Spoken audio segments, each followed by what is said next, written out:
All right, good evening, folks. Welcome to the Charter Review Committee. Quorum being, yeah, it's recording. A quorum being present, I will call to order the meeting.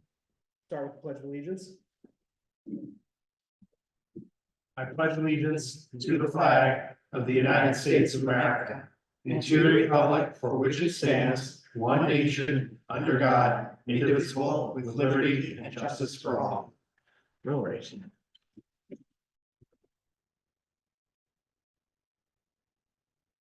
First order of business is reviewing the minutes from our prior meeting. You folks have those in your packets. They were sent out in advance. Does anyone have any deletions, additions, modifications? Alan? Just a very quick clerical one, the last vote of the evening looks like Joe Hutchinson's got a double vote there. Oh, yeah. I'm sure it's clerical mistake, we could fix it quickly. Huh. Yes or no? I never even looked at those. The last one. Yeah, on page 6 of 7. Yep. I'm assuming he's saying, yes, if the count is right. Yeah. Michelle, could you address the final vote of the night and fix Mr. Hutchinson's vote to its proper position? I will do that. Thank you, Martha.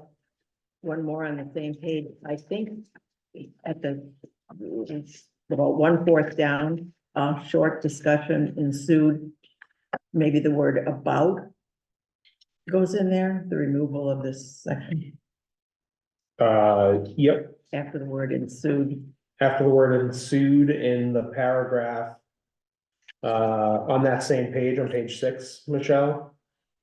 So a short discussion ensued. Should we insert the word about?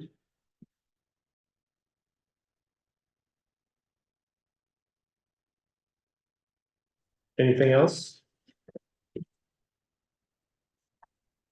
Hearing and seeing none, do I have a motion to approve the minutes as amended? I make the motion. Mr. Levin makes the motion. Is there a second? Second. Mr. Pizer seconds. I'll note that Mr. Bulletin is going to serve as a full voting member tonight. We have several absences. Ms. Cavaco, Mr. Waller, and Mr. Hutchinson are all absent, as well as Mr. Hanlon, who's our second alternate. Any further discussion on the minutes? We'll call the roll. Mr. Bulletin? Yes. Mr. Hanlon's not present, Ms. Cavaco's not present, Mr. Costello, Yes. Mr. Hutchinson and Mr. Waller are not present, Mr. Levin, Yes. Mr. Pizer, Yes. Ms. Botrain, Yeah, Mr. Zuccarelli. yes, I vote yes, the motion passes with 7 in favor and no abstentions. All right, our next order of business is public comment. Does anyone in the room have a public comment that they'd like to register? Excellent. Does anyone online have a public comment that they'd like to register? Mr. Abbott, the floor is yours. Thank you. I've been watching some of your meetings, but I have a question. Where can we see the charter in the form in which you have, in its current draft form? I looked on your website, I don't see any versions of the charter. And if we're going to be looking at it and being ready to react to town meeting, we've got to see this document as it progresses. Sure. I did some school this week and nothing's happened. I don't see anything on the website. Yep, thank you. So all of our minutes have been posted to the website, so any changes that have been made are reflected there. The document itself has not gone onto the website. We're reserving that until the final product. You are able to get a copy of the charter if you'd like to see where it stands as of today. Michelle Turner in procurement has access to it. And she did, I did indicate that she can release it to folks who request it. I believe, Mr. Abbott, that you've already requested and Michelle will be sending it along shortly. Any follow-up? And you can let Bill know I did send that to him a while ago. About an hour or so ago. Okay, so it should be in your email, Mr. Abbott. Sent it out an hour ago. Yep. Okay, very good. And you'll be keeping it up to date as you go along periodically? Yeah, we'll post it to the website once the final review is concluded. I think that'll be over the next couple of weeks. And then, we'll work with town council on drafting motions, and we'll certainly be bringing it around to groups like the COPC, FinCom, and the select board. So there'll be lots of review, in advance of town meeting. Okay, thanks. You got it. Any other public comments? Excellent. Hearing and seeing none, we'll move on to our discussion items of the night. We have a couple of guest speakers who are with us here tonight. Stephanie Silva here. Come on up. Hey, everybody, Stephanie Silva from the Open Space Committee. Oh, thank you. It was a good spot. Great. Thank you, sir. So. First of all, do you have questions for me or? No, so, just speak? Yeah, let us know what you think you'd like us to do, and then the committee will ask you some questions. So the only thing that committee had suggested was in the underline, in order to protect the environment and to ensure appropriate access to public lands. I think it just kind of fine tunes our mission. I attached our report for the year on the work we have done.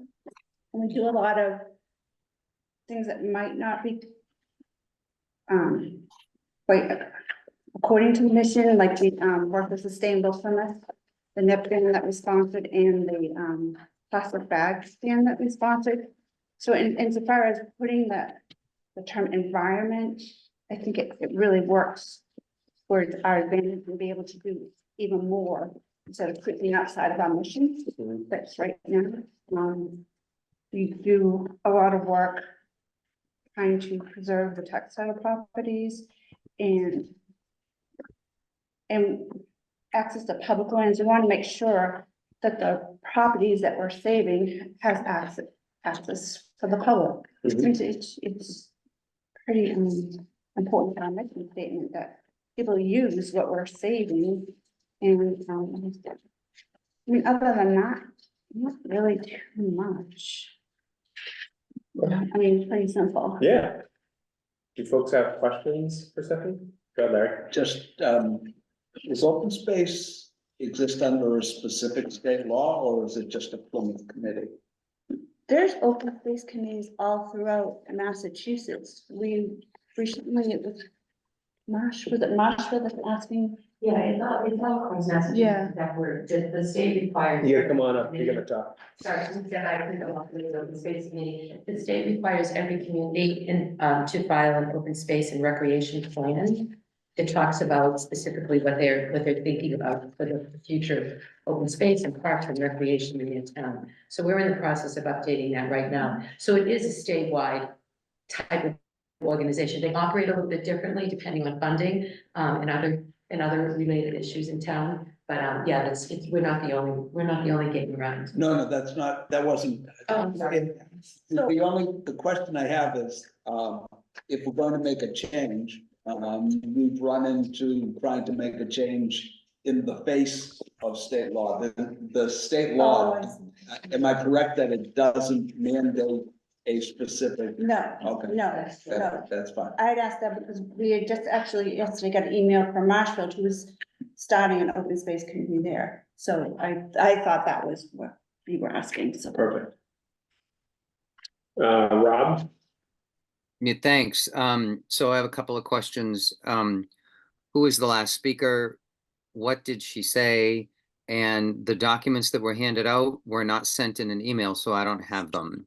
Yeah. Will they be forthcoming? Yeah, unfortunately, this is a handout from one of our presenters. We can get that to you for sure, Rob. The prior speaker was Debra Quinto. And she was just speaking about other communities that have open space committees.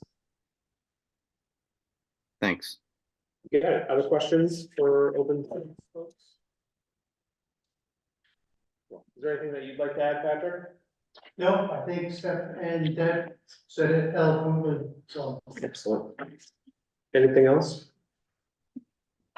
All right, well, that's all we got for you. Thank you for being here. We appreciate it. We'll consider this as, we review the charter. We will probably come to this in the next couple of weeks. Okay, and you'll let us know your decision? We'll let the whole town know. Okay, all right, thank you so much. Just so you folks know from a process standpoint, we're not the final say, so we are gonna make recommendations to the town meeting. The town meeting has the ultimate authority to approve or deny, and even then, it still goes to the state to make sure it complies with the law. Okay, great, thank you. You got it. Thanks for having us. Thank You're welcome. Thank you for being here, folks. Our next presenter is Michelle Badger from the school committee. Come on up, Michelle. Catherine Benson is here as well, so, really, we took a look at it and we talked a little bit about it at our school committee meeting last night, and, I mean, it says everything it needs to say. The only kind of suggestion was that maybe we reference the actual of chapter 71, I think it's section 37, that says what school committees are responsible for. Folks, if you're gonna have a side conversation, could you take that out in the hallway, please? Folks, if you're gonna have a side conversation, please step outside. Sorry, guys. No, you're fine. And that was really it. It's just making sure that we are identifying, because in the charter itself, it doesn't say where we get our responsibilities. I think it's 432, it talks about the powers, and it doesn't say where they're derived from. So that's the only thing we thought could be amended. But really, we're good with the way it is. You wanna say it, Larry, or you want me to say it? Your turn. So, as a practice, what the charter committee has been recommending in its revisions. Yep. Is actually to take out any language in the charter that is covered by state law. Oh, okay. So that instead of us saying, we're giving you these powers, and you get them already under state law. Yeah.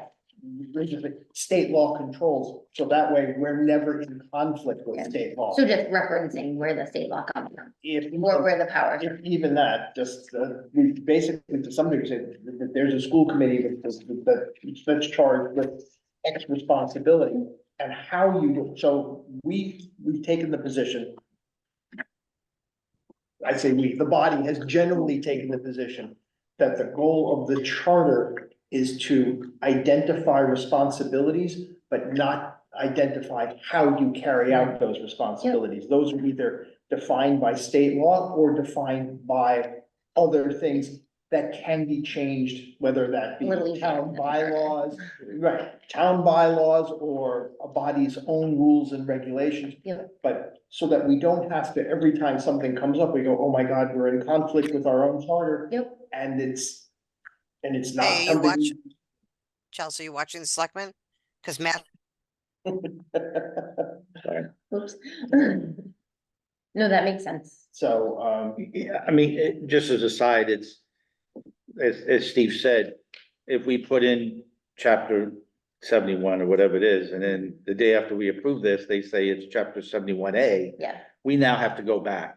And the process to change this is so arduous just for something like that. We're hoping to create some kind of companion document. We won't decide what we're gonna call it, that will help people find out that kind of information. Because again, we're just trying to make the charter not be operational. Mhm. We don't want to tell people how to do their job. We want to tell them what their job is. No, I get that, and that makes Okay. sense, because we already, we have 2 meetings that we have with the select board and things like that that are important. That we find important, that we have that coordination and that back and forth. As David said eloquently, we recommend, town meeting will dispose. But, one of our recommendations is we're calling it as of now a user guide. And we would expect references to state law to appear in the user guide. We believe that people ought to have the opportunity, the public, never mind members of town government, but the public ought to have the opportunity to say, the reason elections are done this way is, and then that will appear in the user guide. What will appear, as Steve said, in the charter is the part that the town controls. Yep, makes sense, I mean, that is the way it probably should be.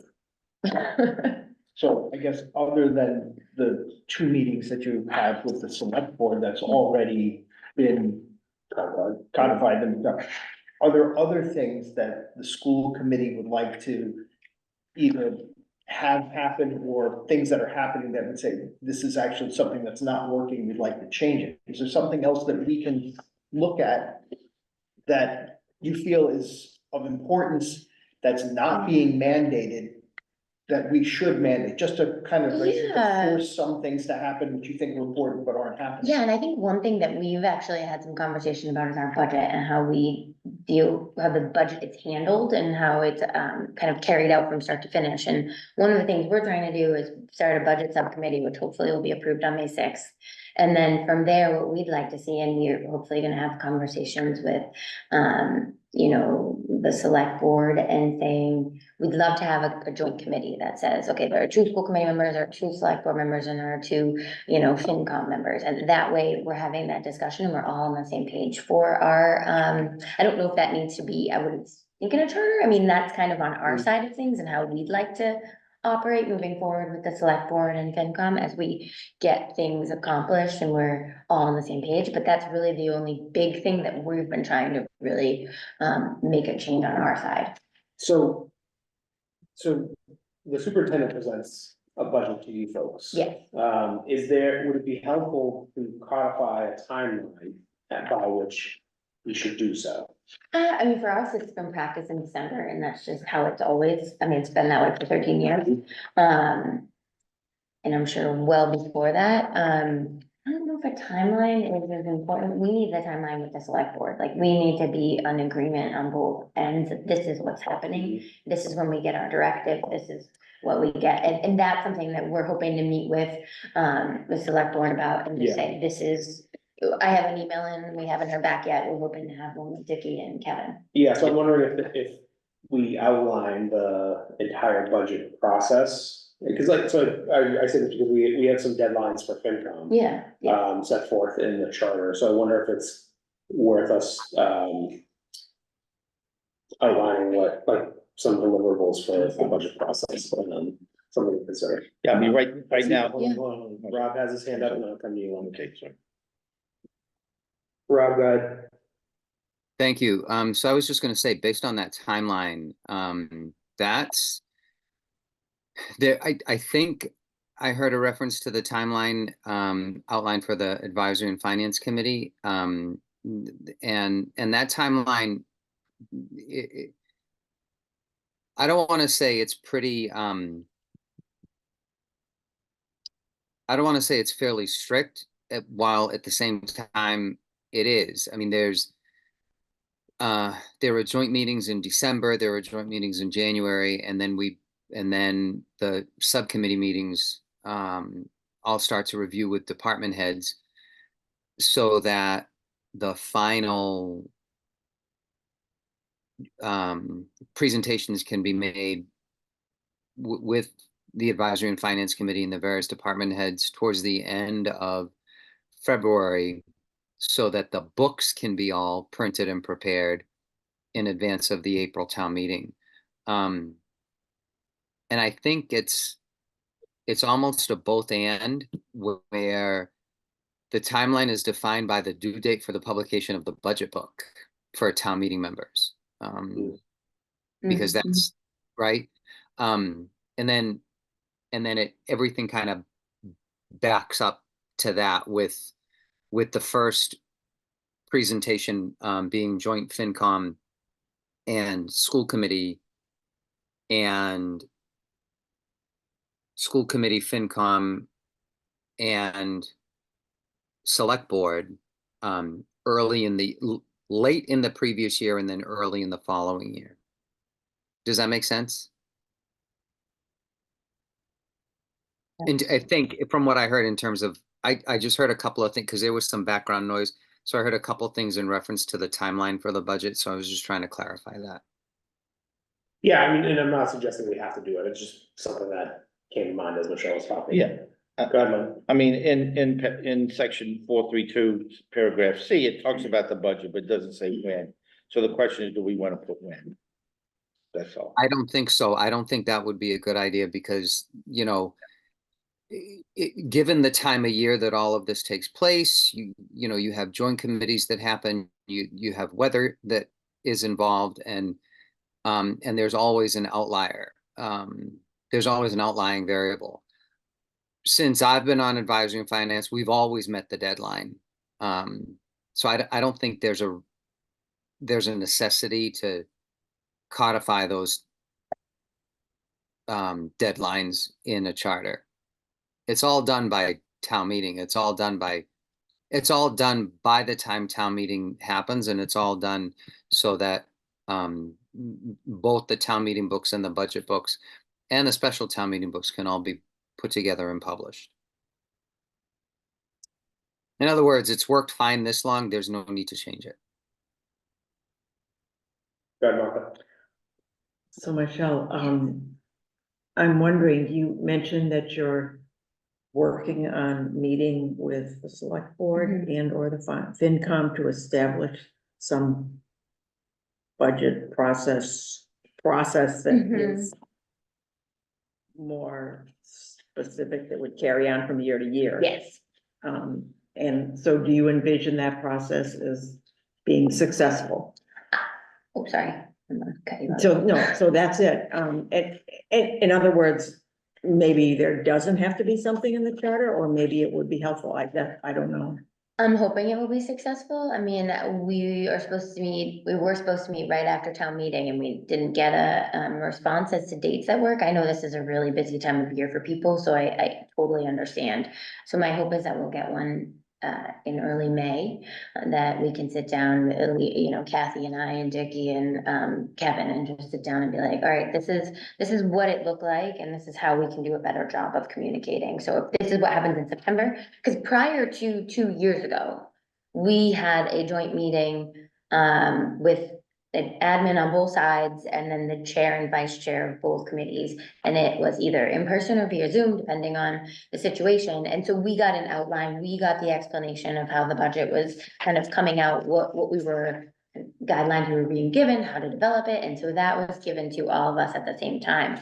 And that hasn't happened in the last 2 years that I'm aware of. And so that's kind of what we're trying to put back in. We're trying to put back a way that we understand, okay, this is what we have, this is our next step, and this is what we're moving forward. And that's why we're creating that budget subcommittee too, so that we are part of the conversation. And right now, the budget subcommittee is going to be a member of like the 3 exec board members, one of them, and another member of the committee. So it's not just, you know, chair and vice chair, it's somebody and some chair, vice chair, or secretary. That's kind of the way we've envisioned it. But I think it'll be successful, and it will give us an outline and making sure we're hitting our timelines and our goals, and that we fully understand. But I mean, like this year is a perfect example. Like we were given a directive, and then but we have to include everything that we could ever need from contract negotiations, which we couldn't figure out. We didn't know, and that's also not like fair contract negotiations. Be like, okay, we have this extra money over here, and that's all we have, or, you know, that tells you, okay, we can do, I don't know, crazy number. We can do 10%, we can do 4. Like, you just don't know, and you're gonna know it based on the amount of money that we get allocated. And so we kind of went back and forth with that. You know, how do we do this and do this fairly and do it the right way you want to enter negotiations? And so that's kind of how the confusion part came. We wanted to come forward with a real number, but we didn't know what that real number was gonna be. We need to go through the negotiations. And so that was part of the confusion that led to this year. So my hope is moving forward, we all have this, we're all on the same page, and we don't have to come back on that same page in January when we could have got there in September. Gotcha. Rob? We actually, and Michelle, I think you can attest to this too. To what Michelle just said, I chaired the subcommittee from Advisory and Finance for the school budget. And going in to the budget process with the school budget, we had questions, and those questions ranged, they ran a gamut, knowing that contract negotiations were coming up, knowing that there were increases in contracted services, you know, and just regular inflation coming up, we knew that there were significant drivers to the budget that residents of the community were going to have questions for, that we needed to be prepared with answers for, and that we could not be confusing in what we were trying to communicate to the residents of the town. So all of that was going on, and just organically that conversation that Michelle was just talking about kind of happened between school administration, advisory and finance, the school committee, and any other stakeholder that was involved in this process. We realized that everybody needed to work together so that we could put together a coherent presentation to the community, so that ultimately what happened, and that the school budget was passed at town meeting. Understanding that this year excess levy needed to be tapped into, and the rationale behind excess levy being tapped into, Kevin Candy really spearheaded that conversation. This is what we want to present. This is what we're looking to do in the future. And these are the reasons for it. So when those conversations happened, it made our process to look at, examine, and then ultimately present that budget to the whole advisory and finance committee for approval going forward to town meeting. It made that so much easier. That happened organically this year. And so the hope is that by having the conversation, by establishing a subcommittee where those conversations can happen early on, that it will be a very smooth process going forward. Yeah. And it was pretty smooth this year, given what we had to deal with. Yeah. Yeah, that whole process kind of came along. Go ahead, Len. We have Len. I just have, it's in general in the budget. Do you believe that what was presented to town meeting was a budget or a spending plan? Well, so I think we're starting to, Okay. to go into a zone that we don't need to be in. Okay. This is about the charter. All right. I think how it's written, I think it's great. I think it's very much to the point about what the school committee is supposed to do. And as we discussed about state statute or other documents that drive what the school committee does, we have another place to communicate those things. So I think it's great. Hi, this is Kathy Jackson. You can stand straight. I just wanted to add that for, what's it down? Okay. I just wanted to add that, you know, when we're talking about the budget subcommittee thing too, the other thing that I envision is being more proactive versus reactive. Yeah. Because there are certain things that came up, you know, well ahead of time that we knew were going to be issues, because you just knew, like last year with the astronomical raise in special education, that was no secret. And so if we can have those conversations ahead of that budget, then it allows us to adapt more creatively and not to have it be a fire drill at the time that we sit down together. So if we're meeting earlier, before we even know what we have, when we know what some of the issues are, I think it starts the conversation. I want to make sure this is not a question about the budget. No, it's directly related, Go ahead. to what is in the charter about meeting twice a year, Yeah, or at least twice. Yeah, at least Yeah, twice a it year. says at least twice a year Yep. with the select board. So does that accomplish what you're talking about? I don't didn't know. follow No, that the- would be separate, so The these, subcommittee would be yeah, it separate. would be a separate, but I think it's important that we meet at least twice a year. I think those Yes. meetings have been important, and sometimes they're used for budget, sometimes they're used for talking about school buildings. I mean, it just depends on the topic. I think one year we used it for the select board to try to give us the town buildings they didn't want, but that didn't go over. Because it's against the law. We can't own, they can own school property, but we can't own town property as a school committee. But so they're used for all different purposes, and I think that's important, but the subcommittee is very different. It would be very different. right. So I don't know if that's something that you want to include in the charter, or if that bears further discussion in conjunction with FinCom and the select board, and it's something that we just deal with offhand. That was just to give further information. Yeah, like that, it will be a standing committee in our like liaison list. Yeah. And you can do that without the charter. Yes. I want to thank Martha for getting us back on track and go to Larry and then. As I think frighteningly enough, the person in this room who has been town meeting member or town employee for the longest. Let me give a little bit of history. The earliest part of my time in town, which is 4 decades ago or more, it was the school committee versus the municipal side. And a lot of work went into coming up with a process where the public thinks at least that we're all on the same side. I think the problem that we have is that the school budget law is different from the municipal side budget law. And I'm not sure that we can put into the budget that we mandate goodwill. I think goodwill is a wonderful thing. But I think the bare bones that we have suffices, and then we are going to assume that the various boards who are involved, advisory finance, select board, school committee, and town meeting are going to, I mean, town meeting ought to be demanding some sort of vision.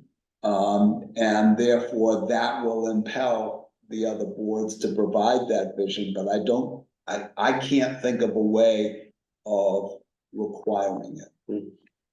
I mean, we have a strategic plan that we do every 3 years, so I mean, I don't know if you wanna put that in. We used to be 5 and now it's 3, just because you can't forecast for 5 years in education. I mean, look at COVID, changed the world, so, for us, 3 years is the sweet spot that we found right now. As an educator, I can tell you, you can't plan year to year, let alone 3 years. Yes. Yep. Glenn? Would having a meeting with the select board more than twice a year be of any benefit? I don't know. I mean, I think it depends on the, I mean, that's the kinds of things we could Yeah. specify. I mean, we could do quarterly. I mean, we could do, I think the 2 are really good. I think sometimes we know what the first one is, it's budget, and then sometimes it's like, oh, how do we do this one? How do we make this one work and be worth people's time? Because I've come and, we talked about this joint meeting, I've come in, sat for 5 seconds. It's like 1 minute and everyone's like, everything good? Yes, everything's good. All right, let's go. We had a meeting. And that's not the kind of meeting that I want to run or be a part of. And so that's why when we came to that conclusion, we came to this meeting of like, what the topics are we gonna discuss? We had our December one was supposed to have a legislative update and like some other pieces. So we just figured together we can have a legislative update. It makes the most sense. And some other, I can't remember what, there was a number of other things we were gonna discuss, but so I think 2 is fine. I mean, the only reason I ask is because there are 2 town meetings. Yep. And those meetings then tend to talk about budget. Yep. Or money, we call it money. And so you don't have an opportunity to have a meeting where you talk about other things. I mean, there's more to running an operation than just purely budget. Yeah. And since the school committee is near and dear to everybody, it has this perception of the good or bad about a town, that, there's other things that possibly could be addressed, and you get a bunch of smart people together, you can have smart conversations. Yep. And so that's my only reason for thinking maybe you had 2 other meetings that weren't so much driven by town meeting and dollars and cents. I mean, it's definitely worth it. Like I said, a legislative update is something that we've tried to do just because we need it anyways, and it's a nice conversation to talk about in public. What are the issues that we're all facing, and then getting what's happening on the state level. We probably already know, but it's nice for the public to hear it. Rob? The phrase "at least," I think gives everyone, all the stakeholders involved. That phrase at least gives them the coverage that they need. I can say, as having been part of this process for 3 years now, at least that phrase at least more than covers it, because we end up having at least two and then more. You know, and those meetings help facilitate the conversations that need to happen. Because it all comes down to what's best for our schools and what's best for our students. So I think adding anything, changing the language at all, would be more of an encumbrance than a benefit. Any other questions for Michelle? Well, thank you folks for being here tonight. Thank you. Appreciate it. Appreciate it. We can answer any more questions or whatever, just, We know where to find you. Absolutely. thank you, yes. Appreciate it.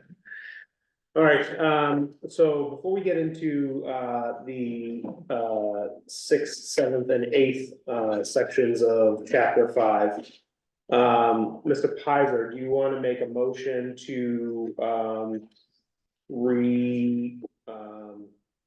to add 5-1-3 back to the agenda? I do. Excellent. So we have an update about 5-1-3. If someone would make a second, we can go over that. I'll second. All What is right. 5-1? What page are we on? 29. Rob, would you mind pulling up the chart? Do you need to be made a host? Yeah, sure. Just a sec. I'll make you a host. I already am. Oh, wrong. So 5-1-3 is the information for voters section. Rob's gonna pull that up in just a minute. That section pertains to well, I'll just read it. Notwithstanding section 22A of chapter 55 of the general laws, section 21C of chapter 59 of the general laws, or any other general or special law to the contrary, the official election ballot in the town of Plymouth shall include a fair and concise summary for any binding or non-binding question to be submitted solely to the voters of the town, along with a one-sentence statement describing the effect of a yes or no vote, both prepared by town council and approved by the select board. Submission to the town clerk of the summary and the one-sentence statement shall be governed by section 42C of chapter 54 of the general laws. The select board shall not less than 7 nor more than 14 days before an election at which a question is to be voted upon, publish the following in a newspaper of general circulation in the town. 1, the full text of the question. 2, a fair and concise summary of the question. And 3, a one-sentence statement describing the effect of a yes or a no vote on the question. Provided, however, that failure to timely publish such information shall not affect the validity of the election. The select board shall also post the full text of each ballot question, the summary, and the one-sentence statement in at least one location in the town or the town's official website, and shall make the same available at each polling place on the day of the election. The town may, by bylaw, require additional postings or publishing of such information, subject to available funds and any other considerations that may be imposed by bylaw. So, Mr. Pizer has motioned that we re-add 5-1-3 to the agenda. Ms. Votrain has seconded. Is there any further discussion before we add it back to our agenda? At which point we'll discuss it some more. So we took it off. Why are we adding this back? Because we tabled it to get some Okay. additional information, and we're gonna give that information and have a discussion as to how we'll proceed moving forward. Okay. Other discussion? Hearing and seeing none, I'll call the roll. Mr. Bolton? Yes. Mr. Hanlon and Ms. Cavaco are not present. Mr. Costello? Yes. Mr. Hutchinson is not present, nor is Mr. Lawler. Mr. Levin? Yes. Mr. Pizer? Yes. Ms. Votrain? Yes, Mr. Zubroli? Yes. And I vote yes as well. The motion carries. Larry, the floor is yours. Thank you. And you probably already know that we have an excellent town clerk and we put her to work.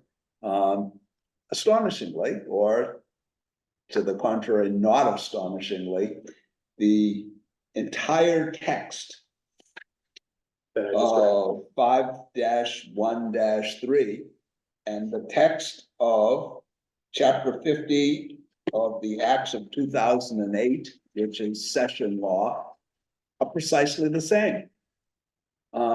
That is to say, all they did was they take Massachusetts general law and make it, some person who doesn't have our sensibility put that in the charter. There's no need for it in the charter. It already exists in state law. It was a local home rule petition that was passed. That's why the verbiage is as it is. So when the chair gives me permission and time, I'm going to recommend and move that we eliminate 5-1-3, not because it's not a good section, but because it's already in effect. We don't need it in the charter. Yeah, thanks for that summary, Larry. And to add to that, I spoke with Kelly McGowan, our town clerk, and she said that if we're not permitted to amend the language in this section through our charter. If we were to do so, we need to go back through the special legislation process. So Larry's right. There are two things that we could do in this situation. We could just leave it as it is, in which case it is, no change, no effect to the town.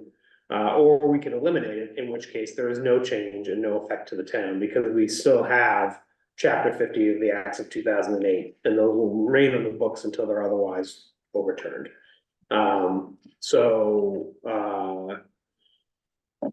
Pleasure of the committee. I would make the motion I threatened to make to eliminate, where are we? 5-1-3. One page after. 5-1-3. Excellent. Mr. Pizer makes the motion. Is there a second? I'll second. Mr. Bolton seconds. Is there discussion on the matter? Mr. Levin? So if we take this out, because we've always had this discussion about this kind of stuff and people concerned rightfully, where do people know how this happens? I think that our expectation is that, as with all of the functions of town government, it will be in the user guide. There are lots and lots of state regulations that govern, and we don't have all of them in the charter. So the answer is. An example of which would be the recent home rule petition for allowing for hybrid town meeting, not in the charter. Right. And the fact that if somebody wants to put something like this on the ballot, it, obviously the first place they would go to seek guidance on that is the town clerk's office. Yes. I have Rob, then Alan, then Steve. Rob? Thanks. I can't support removing this entire section. It's something that outlines very clearly what information for voters. It outlines very clearly the information for voters. I understand the rationale behind it, but to me, this goes along with the idea of changing for change's sake, removing things that are vital communication to the residents of the town and to town operations. And it kind of goes along with an analogy that I've made before. We keep taking things out and keep removing sections and taking things out and saying, well, it's just going to end up in a user guide.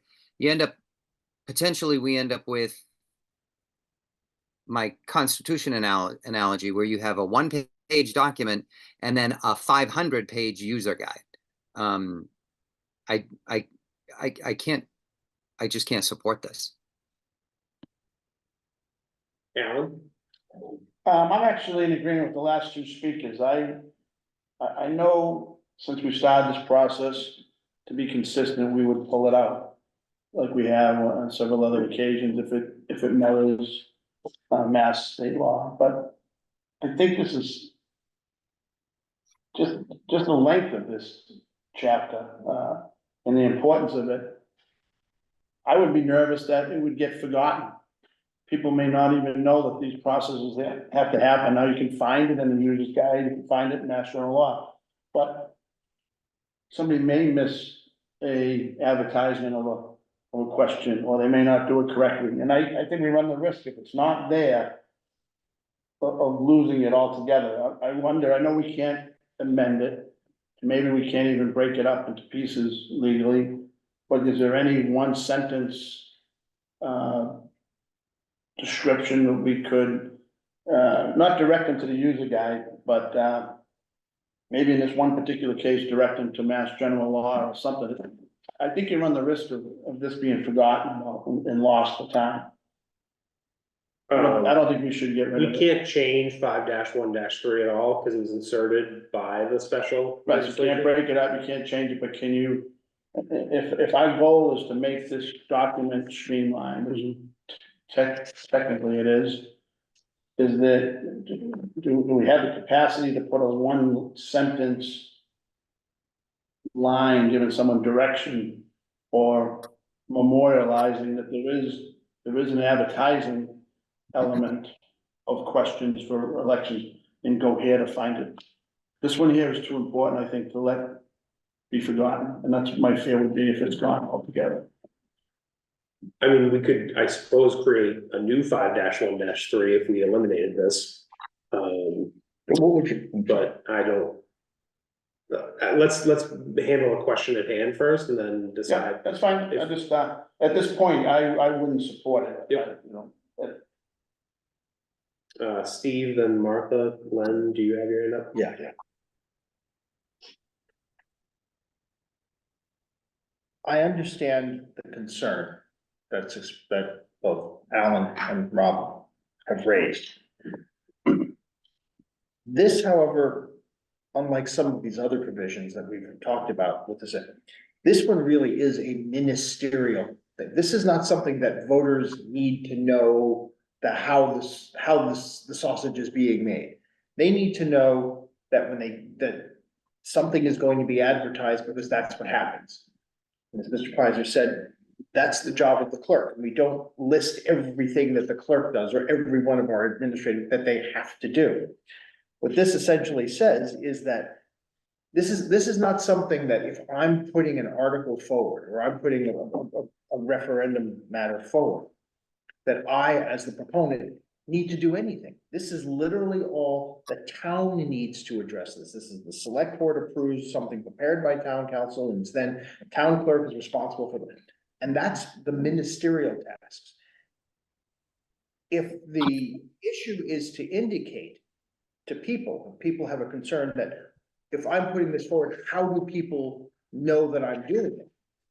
I think that Mr. Costello's thought being that if we delete 5-1-3 as it is currently worded, and instead then insert something that says nothing more than any binding or non-binding referendum will be published per the requirements, merely to indicate that that's an informative that it's going to happen, because this is more a how-to rather than a you have to publish it. If we simply say it has to be published, there's nothing wrong with that. The state law then tells you how to go about doing it. But we're at least acknowledging, so that someone looks at this, that it's going to be published. But we're not saying, so again, going back to what we just, identifying a responsibility that it has to happen, but not how it has to happen. Because this strikes me more like a how. And if you try and read this, if the average person tries to read this, I guarantee by the time they get to the fourth line, they've read it 3 times and go, I can't even figure this out. So it's important for them, I agree, to understand that something will be published, but not necessarily the process that it needs to go through. Let me throw in a, Fully agree. let me throw in a wrench as well. So the actual act states, chapter 5 of the Home Rule Charter of the town of Plymouth, which is on file with the Archivist of the Commonwealth, as provided in section 12 of chapter 43B of the general laws, is hereby amended by inserting after subsection 5-1-2, the following subsection, and then it gives this verbiage. So are we violating the law by taking it out? I think we are. Yeah, I don't think we can take it I out. think we have literally, if that's where, if the act. The act is to insert. The act says it has to be inserted in our charter. It doesn't say that this is the process you Yeah. follow, it literally says that I didn't realize that. That's what Yeah. it Will we said. read that? It's from the Acts. Acts of 2008. Yeah, So they basically not only said, define the process, they said, no, so they didn't. well, they wrote this verbiage. They provided that language, but the actual act is to insert it. Oh. I'll withdraw the motion. Yeah, Thank you. second. Thank you. See, So we won't take action on see that. how much smarter we're becoming every day when we do this? So did you just find that? Well, no, the town clerk had emailed it to me, Oh, so, yeah. I agree with the principle and would have voted for it had I not reread the act. All right. Moving right along. We will move along, to section 5-6. Can I just do one thing? Sorry, We're I not gonna did talk, I did have two speakers. Martha, did you want to say anything? no. Okay, are we going to talk anything about the school committee sections and stuff? Or we not tonight, because it's not advertised. just- Okay. Yeah. Okay, We'll get to it though. all right. 5-6. Would you mind scrolling down, Rob?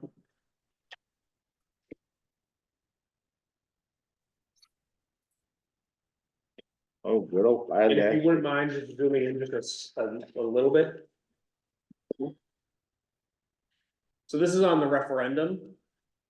So 5-6-1, reads, a vote of town meeting under any article in the warrant shall not be operative until 10 days after its final passage, other than the following. A, to adjourn. B, to appropriate money for the payment of principal and interest of bonds and notes of the town. C, to authorize temporary borrowing of money in anticipation of revenues, and D, to amend zoning bylaws or as otherwise provided by statute.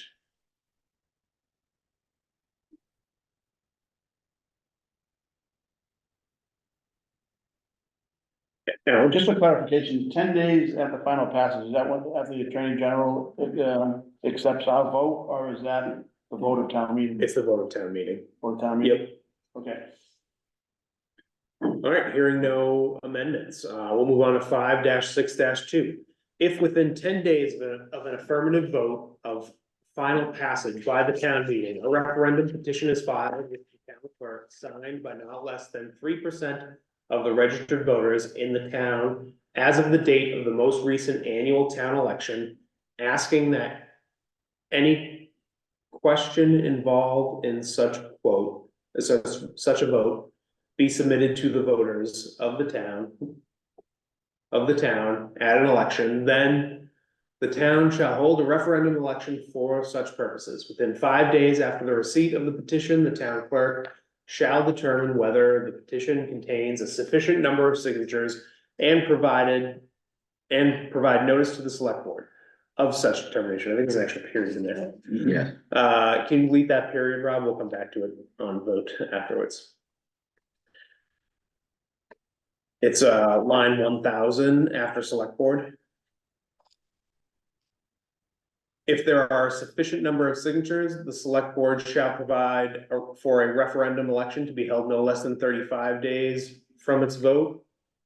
And provision of written notice. You got it, yeah.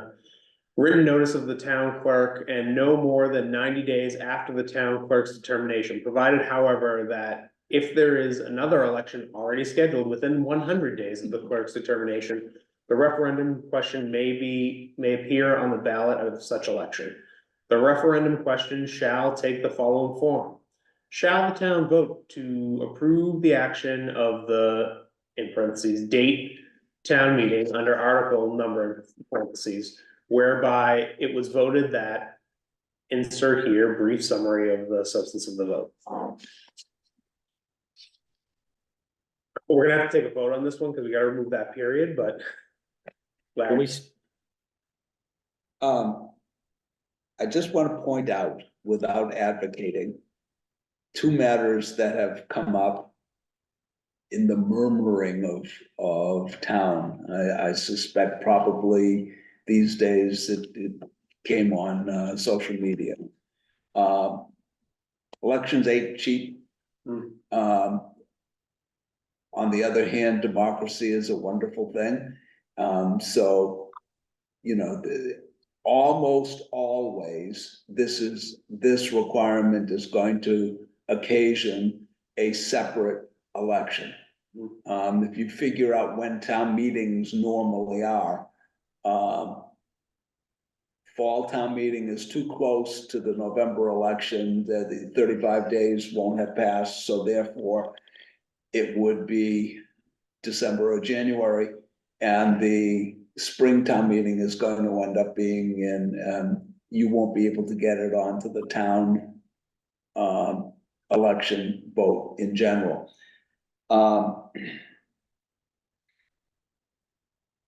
I think that it's a wonderful thing that the town, you know, that we do have a representative town meeting, and this is one check on the representative town meeting. Even if the most recent vote didn't go the way I might have suggested, the town came out and voted as it wished.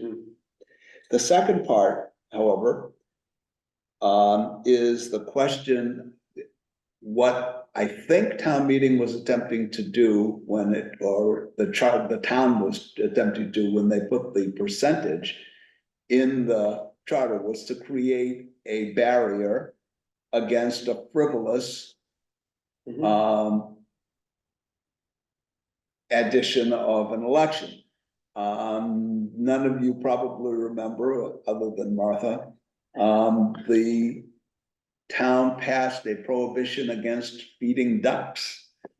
And we had in I think 1991, we had a separate election on that question because there was one gentleman who was absolutely passionate. He lost, but he got it done. And there was a question at that point whether 3% was a sufficient barrier.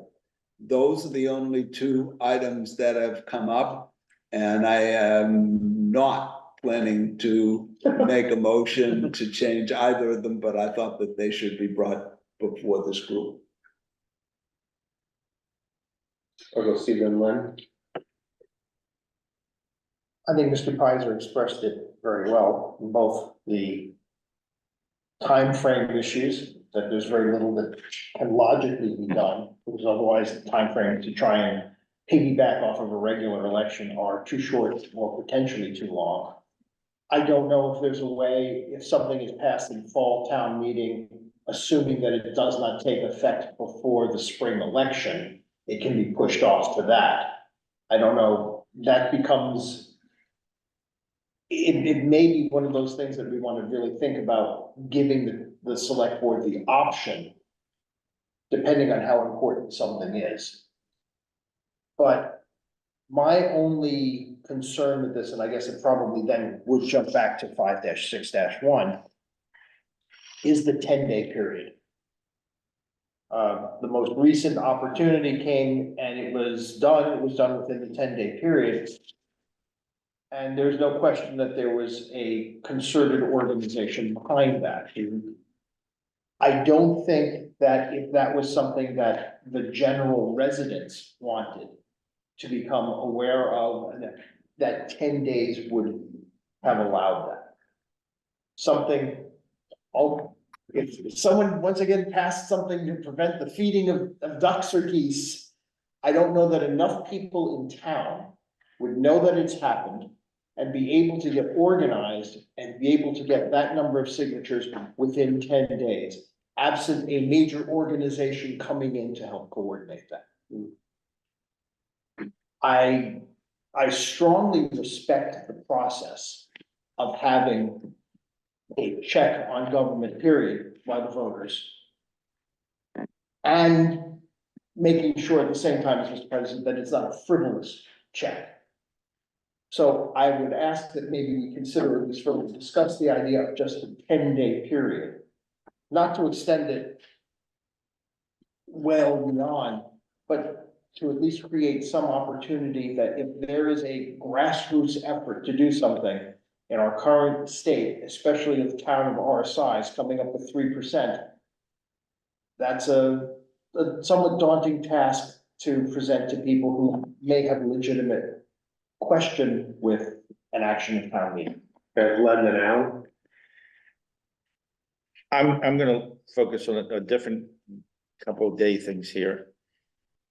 It's not the fact that she has, or she should, the town clerk, excuse me, has to determine that it's a valid petition within 5 days. So what is that? 5 working days? 5 calendar days? I mean, is that somewhat unreasonable? I mean, in the light of what they do? I mean, part of what I heard Kelly talk to the select board about that election, she talked about because of all the election, all the voting that was going on. And now that we have absentee ballots and all this stuff through the Secretary of State, it made her trying to meet all the different, dates when things had to be done. But the question is that a reasonable amount of time to allow that person to do the work? Because again, there was, she said they burned the midnight oil to get that done, to go through. I just find it strange that we're still looking at signatures, but that's a whole different thing. But I agree, I don't know if 10 days after town meeting for something that wasn't as organized as, my belief is, I'll be able to, they were already talking about that even before town meeting happened. They had already put the wheels in motion to be able to react right if it got it voted in. But I would think the 5 days might be something we would want to look at. We're gonna go to Alan and then I'll come back to Gary. Well, I'll just be quick. To Steve's point, I think you want to keep the bar high. I think it worked in that particular case for that group. They were able to join forces and have 13, 14 locations where people are signing. The average citizen that may not like to vote is not gonna have, probably not gonna have that ability to pull that together as quickly. I got no problem if we moved it out to 14 days or 21 days, whatever. But I think you wanna keep the bar relatively high, because you don't want somebody to, after every town meeting, think about the possibility of changing a close vote. And that particular case, that just had worked for me, so I like that it's in there. But even if I was on the losing side of it, I wouldn't want them re-voted after every town meeting, or potentially re-voted. This keeps the bar pretty high. So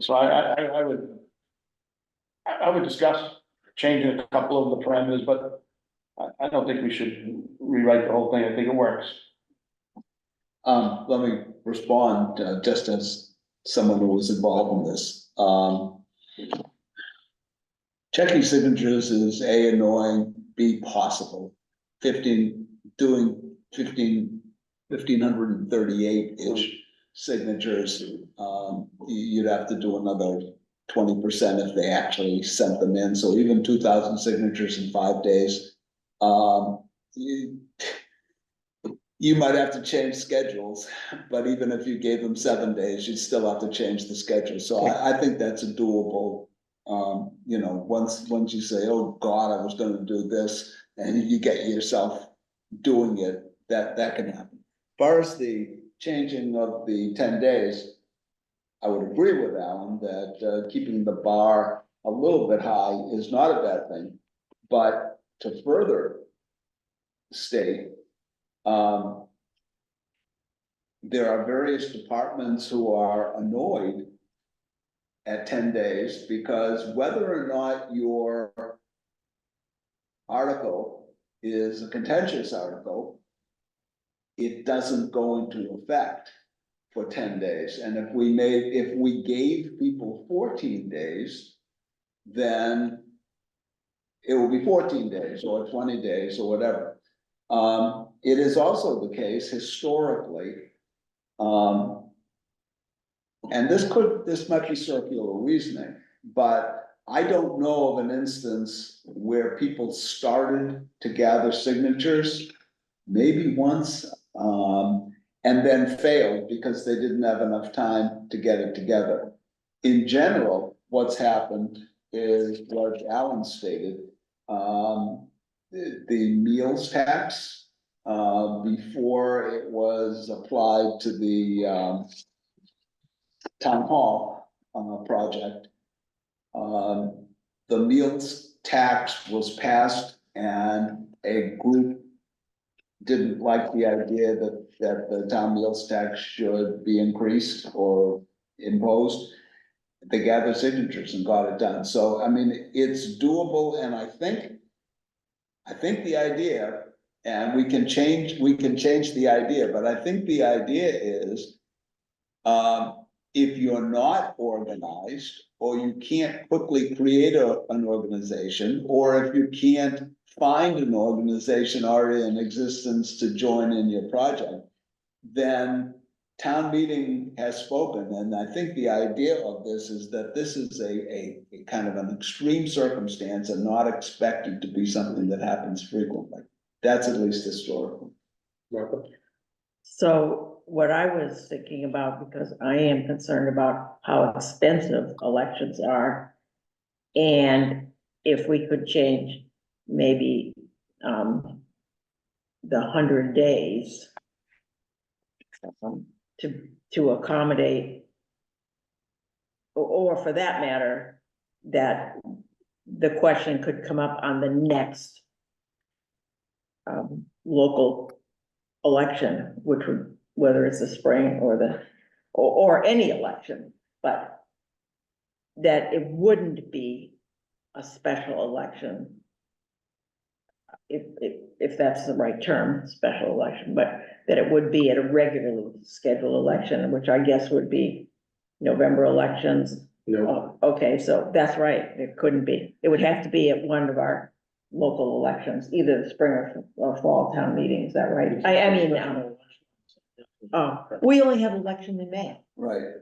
Okay, I get town meeting in so we only have, so is that the only election that a question like this could come? It's, If it wasn't special?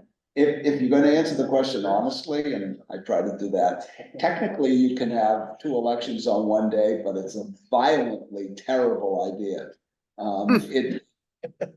It makes what you do when you perform an election is you want all of the numbers to be exact. If you're holding 2 elections on one day, and think about if you did it on the day of the November or the primary, you'd have a partisan election on the one hand and a nonpartisan election on the other hand, 2 ballots physically, because the state's not going to allow the use of their ballot for that purpose. So Martha's right that the only time, if you're going to make it an election, if you're going to wait till the town election, you're waiting until May. It's also the case, if I were going to strategize and I didn't like an article, and it was passed at the spring town meeting, you could guarantee yourself a year's postponement of any article you don't like. Just by gathering 3% of the signatures, which I don't think that's a goal of the town to have. So what you're saying is, you could go gather the signatures, you could freeze the implementation of the article until the election was held, which potentially could be 12 months from now. If there was going to be a postponement, if there was no requirement for a special election. Right. Two quick things on that, because I'm with you, Martha. I think it makes perfect sense to wait till the next election. But I don't think it works in this particular thing, because everything's under the gun. Everything, you have 10 days to get the signatures, 5 days to approve them. And then if you had to wait for the spring election, all that emotion that everybody's been It'll go. feeding off of, it'd be lost. So I'm the first person who doesn't want to spend the money. And that's my second question. What is the, not the exact, but there's a lot of numbers banted around. What would a special election that handled the meals tax or the NIP ban, what did that come out to be? I mean, we're talking about 50 grand 50 and grand. a $300 million budget, so look, Yeah. the cost, I understand, I would much rather fix potholes, but I think if you're gonna keep this, it has to be rapid fire from the start to the finish. You can't let it string out.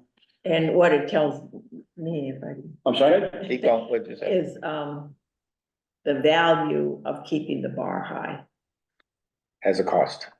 because, yeah, and so that's the way. I wouldn't make changes. Rob? I just typed this into the chat. I believe that the actual number for a special election is 57,000. And so there's that. But is any of this governed by statute? We're getting head shaking no's from some folks in the room, including. the former. It was just like I said, it was just a question that I had. Because if it isn't, then it sounds like it should be. And if it is, then, you know, the conversation probably is outside of our scope, but that was just a wondering that I had, was if any of this is governed by statute. I think furthermore, I think we need to leave it alone for the reasons that have already been expressed. It sets the bar pretty high for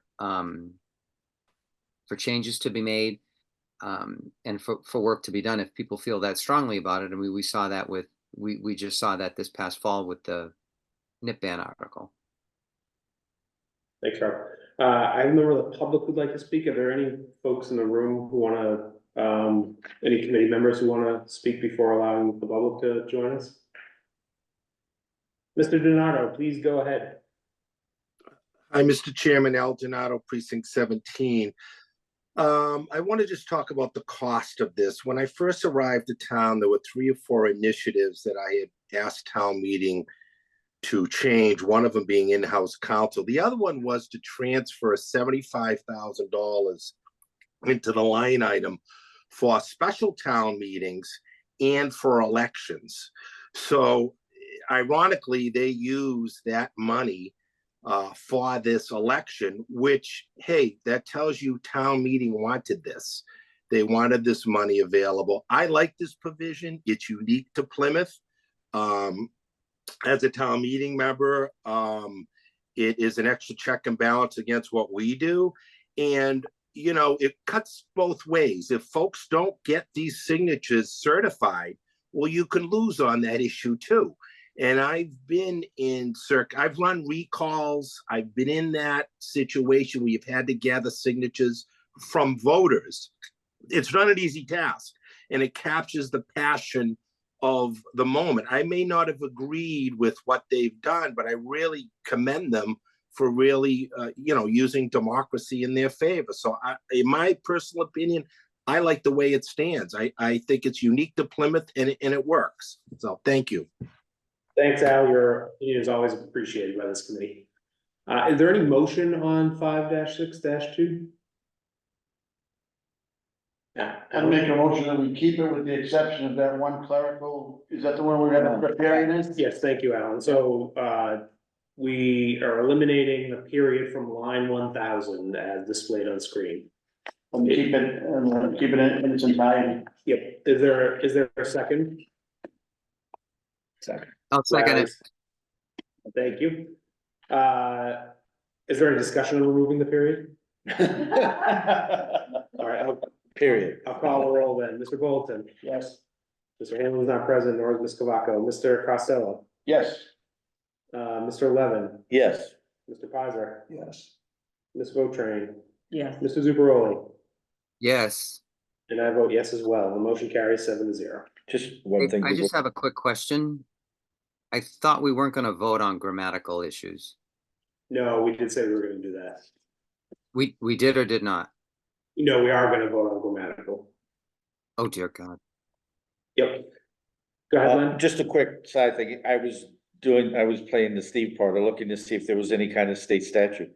But there is something called a municipal ballot question committee guide at the state level. It tells you how to run a committee and what you have to do if you're trying to put a ballot question on.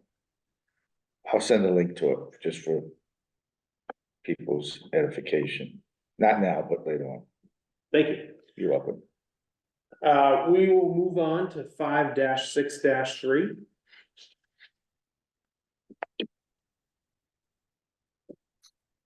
Five six three reads, a non-binding public opinion advisory question may be placed on the ballot at an annual or special town election by vote of the select board with no less than 35 days written notice to the town clerk of the form of the question. A non-binding question may also appear on the ballot at a regular town election by vote of the annual town meeting under a warrant article for such purpose, or in conformity with the following procedure. A proposal to place a non-binding public opinion advisory question on the ballot for a regular town election may be presented to the select board, but no less than 100 days prior to the date of the next regular election on a petition signed by at least 10 registered voters of the town. If such select board shall not approve said petition at least 90 days before said election, then the question may be so placed on said ballot when a petition signed by at least 3% of the registered voters in the town requesting such action is filed with the Board of Registrars no less than 42 days prior to the date of the next annual election. Upon certification of the required number of signatures, the town clerk shall cause the question to be placed on the ballot at the next regular town election held more than 35 days after such certification. I'm willing to bet that this timeline has been thoroughly vetted. Larry? Yeah, because it's state law. Okay. No sane Plymouthian would write something this obtuse. It is absolutely state law, and as you know, if we leave it in, there's no effect. It doesn't belong in the charter. This is something that the first of all, it's something that has not happened. Where someone has gone to the select board and the select board has refused. And the public has then gathered signatures for a non-binding public advisory election. And secondly, this is a perfect candidate for the user guide. Martha? Larry, are you talking about the whole question or just the part at the end? All of 5-6-3 is. So you said that it wasn't used, but the select board, No, the select board has placed items yeah, on the ballot, but and that's part of state law, that they have the right to put a public opinion advisory, non-binding advisory public opinion question on the ballot. But that whole other section of what happens if 10 people, you know, it's not a protection that we're going to lose. People haven't done that, and Are you saying it's redundant? yeah, I mean, this is state law, that's all it is.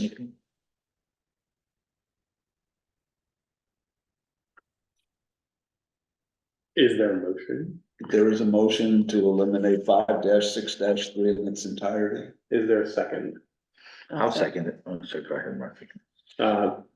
Mr. Pizer has made a motion to eliminate the entirety of 5-6-3, and it's been seconded by Ms. Botrain. Is there discussion on the matter? Alan?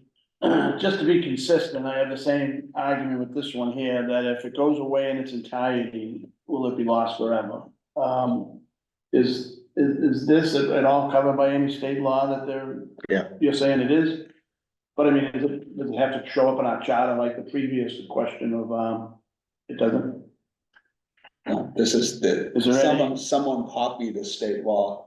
Is there any appetite by this group to, put a one sentence definition in or explanation? Or do we wanna rely on the user guide? I don't wanna throw away the user guide, because I like the idea of the user guide, but I think we run the risk of, especially these big, long, subchapters being forgotten and not used, because some people down the line, over a period of time, will forget about its existence. Steve? I think, as I said with the last one as well, there's nothing wrong with indicating that there is a process out there for a non-binding referendum, just to include in our charter, to say that it does exist, rather than just, it's one thing to have in the user guide, this is how you do it. It's another thing to say, to completely eliminate this. So we have a section here which talks very specifically about the state law coming in for one process, and now not for another. So we look at 5-6-2 and all of the procedures and all of that, and that stays, and then 5-6-3 just disappears completely. It almost suggests to people that there is no non-binding process. 5-6 if I may, 5-6-2 is a town operation. Yep. 5-6-3 is a state operation. I understand. And what there are hundreds of state operations that we have never included in our charter. And it would be more confusing, I think, if we put a few of them in. It's going to mean that people aren't going to go looking for the rest, that there's more of a danger of that than, whether public advisory, non-binding public advisory opinions are important is something anyone can discuss, but the state provides for them. Seems to me that every time somebody has wanted one of these, that person has gone to the town clerk who has advised them that this is the process. I mean, I'm very familiar with this foolishness of 100 days prior to the town meeting and all that sort of stuff, because I've described it to people. Their eyes glaze over, and I say, really, what you want to do is go to the select board and convince it, because they've been select board has been quite easy to get along with in terms of putting people's opinions, as long as they're at all reasonable questions, putting them on the ballot when someone has wanted them. But I don't think it belongs in the charter. I don't think state law belongs in the charter. I have, just give me a second, I have, chapter 53 of the Right, general section law, 18. section 18A, so. It's verbatim. If you folks could follow along in your charter while I read this. A non-binding public advisory question may be placed on the ballot for a regular municipal election in any city or town no later than the 35th day preceding such election, by a vote of the city council of such city with approval of its mayor, blah, blah, blah.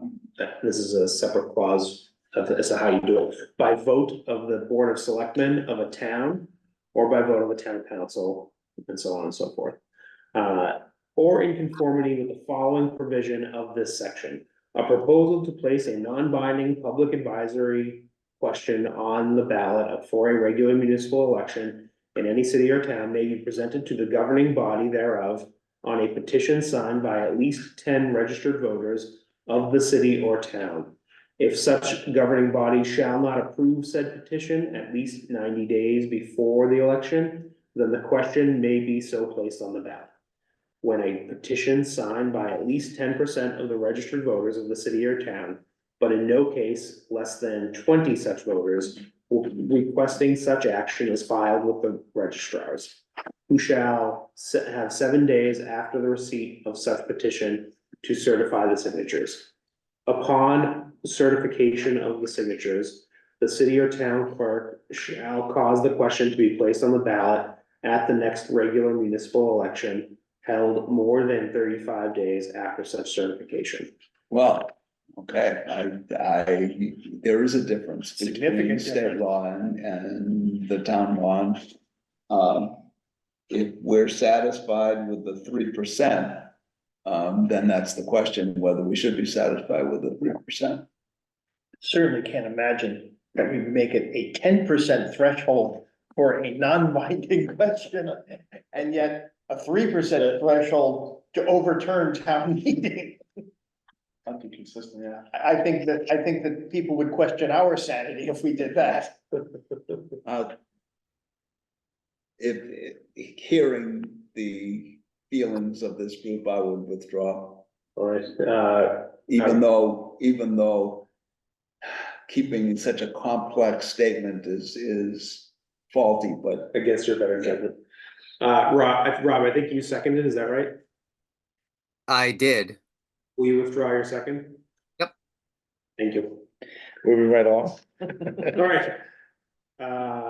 We are At 364. we have 564. 5-6-4. The vote on a referendum question shall be in accordance with the provisions of general law relating to special town elections. As opposed to not. Larry, would you make a motion? Yeah, I move that we delete 5-6-4. In its entirety. Is there a second? Second. All right. Mr. Pizer makes the motion, Mr. Bolton seconds. Is there discussion on the motion? Hearing and seeing none, I'll call the roll. Mr. Bolton, Yes. Mr. Hanlon is not present, nor is Ms. Cavaco. Mr. Costello, Yes. Mr. Hutchinson and Mr. Lawler are not present. Mr. Levin, Yes. Mr. Pizer. Yes. Ms. Botrain, Yeah, Mr. Zubarolo, Yes. and I vote yes. The motion carries unanimously with 7 in favor. All right, so we are through 5-6. Moving on to recall of elective office holders, section 7.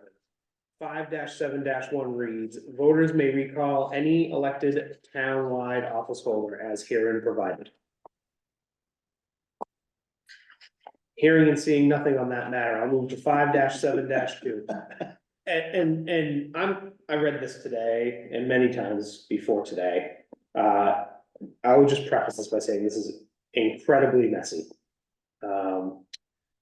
It's incredibly cumbersome.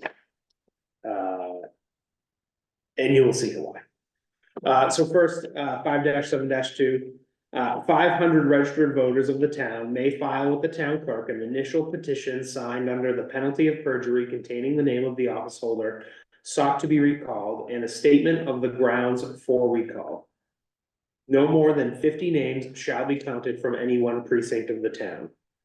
One voter shall be identified as the lead petitioner, and the lead petitioner shall notify the town clerk of the names of the registered voters listed thereon, who shall be deemed the first 10 signers for the purposes of 5-7-3.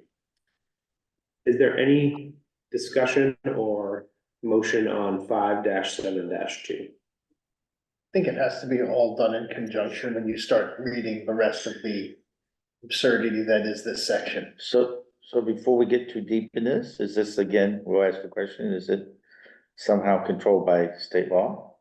I don't think this is, I met with the town clerk and the town council earlier today, and we did not had any indication that recalls were, governed at the local level under state statute. And our former town clerk Okay. agrees. So before we read through all this, since you believe and I read it too, and it does seem like it's cumbersome, sometimes it looks like it's circular. Sometimes it looks like it's operational as opposed to statutory. What do we do? Do we have to, I mean, because I have a feeling if you don't do something to 572, but you do the 3, what you might do to 3 could affect 572. Yeah, so let's read 3 and then we'll come back to it. So 5-7-3 reads, the town clerk shall thereupon prepare recall petition blanks and notify the lead petitioner that a sufficient number of such blanks may be picked up at the town clerk's office, containing the number of signature lines required, plus at least 2/5 more. The town clerk shall keep these printed forms available. The town clerk shall sign and affix the official seal to the recall petition blanks that are issued. Photocopies of recall petitions shall not be accepted by the town clerk. The recall petition blanks shall be dated and addressed to the select board, demanding the election of a successor to such office.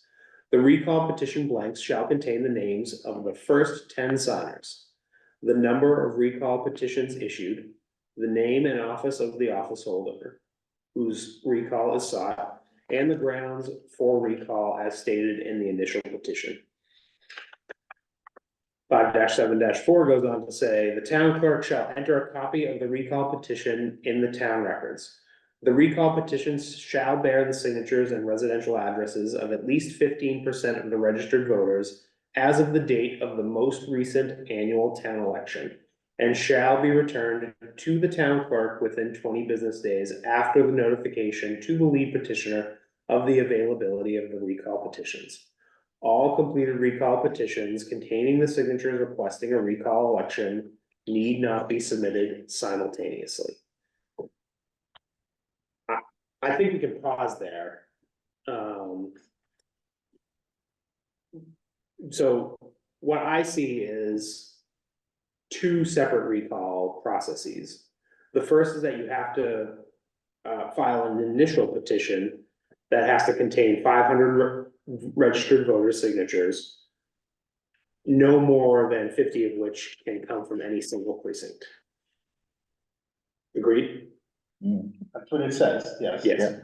Then to follow it up, the lead petitioner who set that in motion has to then go out and get 15% of registered voters as of the date of the most recent annual town election to sign a second petition, which is then the official recall. Yes? Are we agreed? We're in agreement, that is what it says. Okay, so now that we know the ground rules here, I'm gonna let you folks talk. Alan? I would like to make a motion that we take 5-7-2 through 5-7-12 and relegate it to the handbook and change 5-7.1 to the last word, get rid of as herein provided. Says voters may recall any elected townwide office holder procedure run through the town clerk's office. So people know there's a procedure, but I don't think we have to lay out that whole confusing chapter and verse. So is your vote, so let me just My clarify. motion is to eliminate all subchapters except for number 1 and rewrite number 1 to direct people to the town clerk's office. So your motion would be to eliminate 5-7-2 through 5-7. Well, not eliminate it, put it in the handbook. Well, so we'd have to eliminate it from the chart. So eliminate Eliminate out of the charter. 5-2 and replace 5-7-1 with language directing people to the town clerk's office. If we do that, we'll eliminate recall. Yeah, this is not something that's in state law that's otherwise reviewed, so this is the only thing that allows recall in the town. The fact that it's there in the charter. You still have it, 7-1 says you can recall any office holder. let me ask this question. Is there a second to Alan's motion? Oh, I'll second it. Okay. The motion has been made by, Mr. Costello and seconded by Ms. Vautrin. Discussion on it. Steve? Legally, what you would be doing then is you would be saying that there is a means to recall somebody, but you wouldn't be defining what that means is. If you say it's per the town clerk, then the town clerk would literally be able to decide Whatever they want. whatever they wanted. Maybe I misspoke, but the procedure would have to, is located at the town, in the town clerk's office. And this would be procedure, word for word, would show up in her, would show up in the handbook. But handbook's not binding. Handbook's not binding All law. right. I mean, did you talk to Kelly or anybody about this? Because I think it could be simplified and be more precise and still have the same effect. Well, the town clerk and town council are not interested in opining as to whether we should recommend Okay. a change here. I have Rob and Martha. This outlines the fact that recall elections can happen and how recall elections can happen. If we take it out, then that means A, recall elections cannot happen, or B, that if they do, there's no set process in order for them to follow, which results in chaos. Having this section in the charter and leaving it alone codifies it. Relegating it to a handbook leaves it too much open for interpretation and does not have any rule of law attached to it. So I would not support removing this section. Martha? I haven't checked other town charters on this issue. And so my question is, I would assume that other town charters have this part in their charter because recall of elected officials is not an unusual thing to do. It seems like Having studied this from the, what must never be named, some do, some don't. really. It's not all that common. During my tenure as town clerk, some of my fellow clerks called me and said, we have a terrible situation. What do we do? And my question was, do you have a provision to recall in your charter or governing document? And if the answer was no, then the response will then suck it up until the term is over because there's nothing you can do. So I think it's important to keep it in, I will say that. Yeah. I agree, you gotta keep it in, so if it's lost, then I thought it was gonna stay in to the handbook, but if it's lost, I wouldn't suggest doing it. So do you want to withdraw your motion? Oh, certainly, yeah, if I misread it, I'll withdraw. I thought it would be relegated to the, procedure would be relegated to the handbook, but if it doesn't carry over as being binding, then it's no good. Yeah, I think my concern would be that the way we've written is that the town manager is responsible for maintaining that, so really the town manager can set. Yeah, I would withdraw my motion, it's premature. Excellent. The motion and the second have been withdrawn. Mr. DiNardo, do you still wish to speak? Yeah, just very quickly, I agree with you. This is too important. When I first looked at your charter moving here, this was probably the first thing I searched for, to be honest with you. Recall, like it was said, not all communities have recall provisions. And believe me, a lot of communities regret that. And again, this cuts both ways. You have elected officials that know that that provision is there. So that wards off a lot of things. You know, we don't know what the future board will look like. So, you know, I've been through a recall and I think you have a good provision here. Some towns are 30 days. They may need, Saugus needed 25%, but you have more population. So, but anyways, personally, I like what I see here in Plymouth. Thank you. Thanks, Al. Steve? I think that part of the problem I have with this, I think maybe started to allude to it. The chair said the convoluted section that we do have a multi-phase process here. I'm not sure why we're placing this necessity of a first bar to file a petition and then go on through. I mean, right now, this charter will require that you get the signatures of more people than vote in any given election, Annual election. any given annual town election. You need that. If that's not the high bar, I don't know what is. To start breaking it up and then saying you need a lead petitioner and then the first 10 and to some degree, I understand that this is not a process you want people to regularly go and undertake on a whim. And I don't suggest that we should be doing that.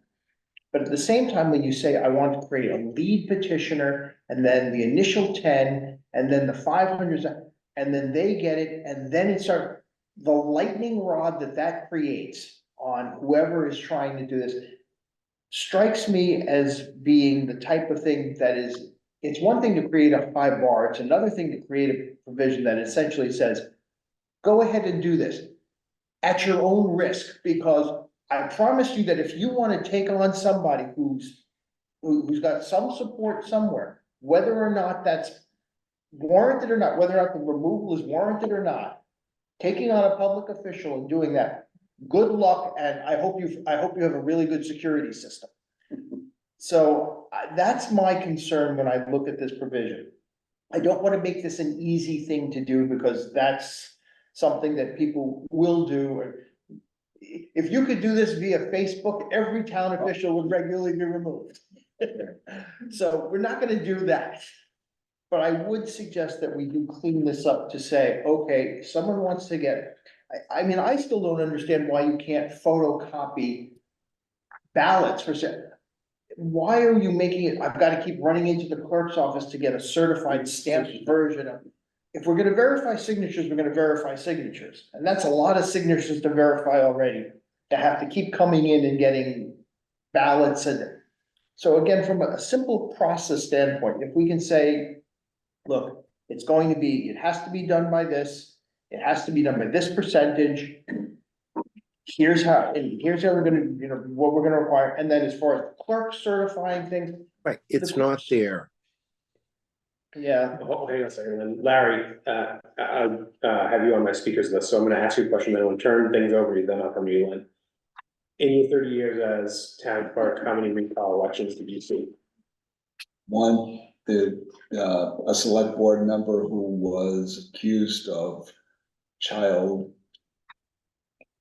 Abuse. attempted abuse. Yeah, child abuse. That's all. And if I could then respond. Yeah. First of all, I agree. I didn't have a lot of time as town clerk to sit around reading the charter over and over again, but this was one section that I did because it was hard to understand. But what's important here is, and shouldn't be lost, if we're going to say why someone is to be recalled, someone has to make that statement. And in this case, it really isn't appropriate to go where we go with most other things, which is town council. Certainly not the select board, in that frequently, I mean, it's a hard thing to do, so it's most likely going to be a select board member. And therefore, the idea that the petitioners are going to do this makes a certain degree of sense. So this first section makes sense. The part about not duplicating petitions, that's somewhat amusing in that the town clerk's office is going to photocopy them, but he can put the seal on it if he wants. As far as coming back to town hall is concerned, it says right here, you have to give out the number of petitions that will whatever it is, 5,000, 50, 100 plus 2/5 of more, so Well, 7,500 signatures approximately. Now it's probably So 10,000. that part's not a problem. Yeah, it's, you know, I don't hold this sacrosanct. But I understand the two-step process, because I don't know how else to get. If you're going to have a reason for recall, other than we just want to recall this guy, which is okay too, but if you're going to have a reason for recall, somewhere it has to be there, and basically what they're saying is somewhat townwide, because there has to be at least 10 precincts involved. That is going to give the imprimatur of why this person is being recalled, and then that goes on the election. You know, it actually goes on the ballot itself. As David suggested, this is not meant to be at all an easy process, but a release valve when it's necessary. Once in 30 years is not a bad necessary. And just because you dislike the chair or one of the select board members, this is going to get in the way of just saying, yeah, I think I'll get a recall petition. And there are towns where this has really pulled the town apart, because someone gets elected, votes for a project, and the town says, let's recall them. Right. That's not what this is meant for. This is meant for a person does a terrible, terrible thing and really inappropriate to be representing your town. So again, no, it's not that it's perfect and could never be improved upon, but I understand after reading it time and time again why all of the pieces are there. Yeah, and if it keeps going, and then, you know, we haven't even got to the part, it talks about if the person doesn't resign and da. Well, so I think, it sounds like your recommendation, Larry, would be to maintain 5-7-2 in its form. And for us to clean up 5-7-3 a little bit by taking out some of the extraneous things like photocopying petitions. That would work. I still have a problem with the first 10 signers being, I mean, the whole point of having the first 10 signers is that they seem to be appearing on a ballot somewhere, but they have no other purpose. True. So I also understand the idea of saying that someone needs to file a petition. I like the idea of someone walking into town clerk's office saying, "I'd like to file a petition for recall," and have to identify the office holder and the basis for the recall. Mhm. And the basis for the recall could be anything. We're not vetting that, because that's a legal issue as to whether or not someone has the right. But in terms of, I think that this person is incompetent. That's a basis for recall. They may not, it may be a pejorative statement. It may have no basis in fact whatsoever, but that's it. They get that, and then they have to go out and get signatures. The idea that you have to start roaming around to different precincts and get a certain number of signatures from certain precincts. If we're going to create a bar of 15% of the voters, you're gonna be getting a lot of signatures from a lot of precincts, no matter what. In order to get this on the ballot. How would you start the process, I guess, is the question. You file a petition, you get this, and then you go and get signatures. So it sounds like your thing, Steve, is we don't even need the first 10. I guess Larry is, with the first 10 supposed to be like impactful names, important people who are supporting this recall? Is that what that? I have no idea where those came Alright. from. The idea that I do know where the town-wide support, so that I couldn't say the Pioneers because Glenn would look askance. I don't care. I would. But you're right, No, basically. I'm just saying that you know, just pulling a name, a group out of a hat, an organized group from one section of That's town, trying to cause the remove, you know, the whole process. But you're right, 15%, you're not gonna be able to get that from one precinct. All right, so let's do this. We're Can't gonna, get that from 3 precincts. we're gonna workshop this live. So Let's go back to 572. So 572, Rob, would you delete in line 1030? Everything from the comma to the end of that sentence? Can you say what you're talking What are the about? words? We So, can't yeah. find them. Take line numbers on. Yeah, sorry. Yep. Yeah. So we'd be deleting the words. And the lead petitioner shall notify the town clerk of the names of the registered voters listed thereon, who shall be deemed to be the first 10 signers for the purposes of 5-7-3. Can I just make a, Hold on. okay, So we'd be deleting the comma 2. And making a period there. So then in 5-7-3. We would eliminate. The words, in the last sentence, we would eliminate. The words, the names of the first 10 signers. And the comma right after it.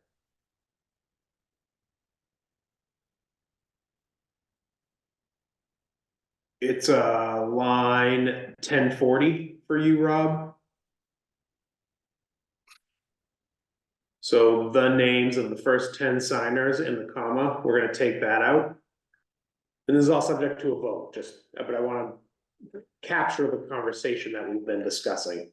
Also in line 1037, we would delete the sentence that says photocopies of recall petitions shall not be accepted by the town clerk.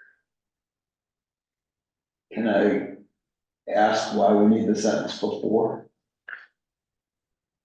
I don't know, say more, you're He's the right. Well, If you can have photocopies, then why shouldn't, then you have to be. I guess, No. never mind, I guess that's okay. When they say affix the No. town seal, I assume it's a ink Yeah. copy of the Wait, town seal rather than. they're saying the petitioners Australia.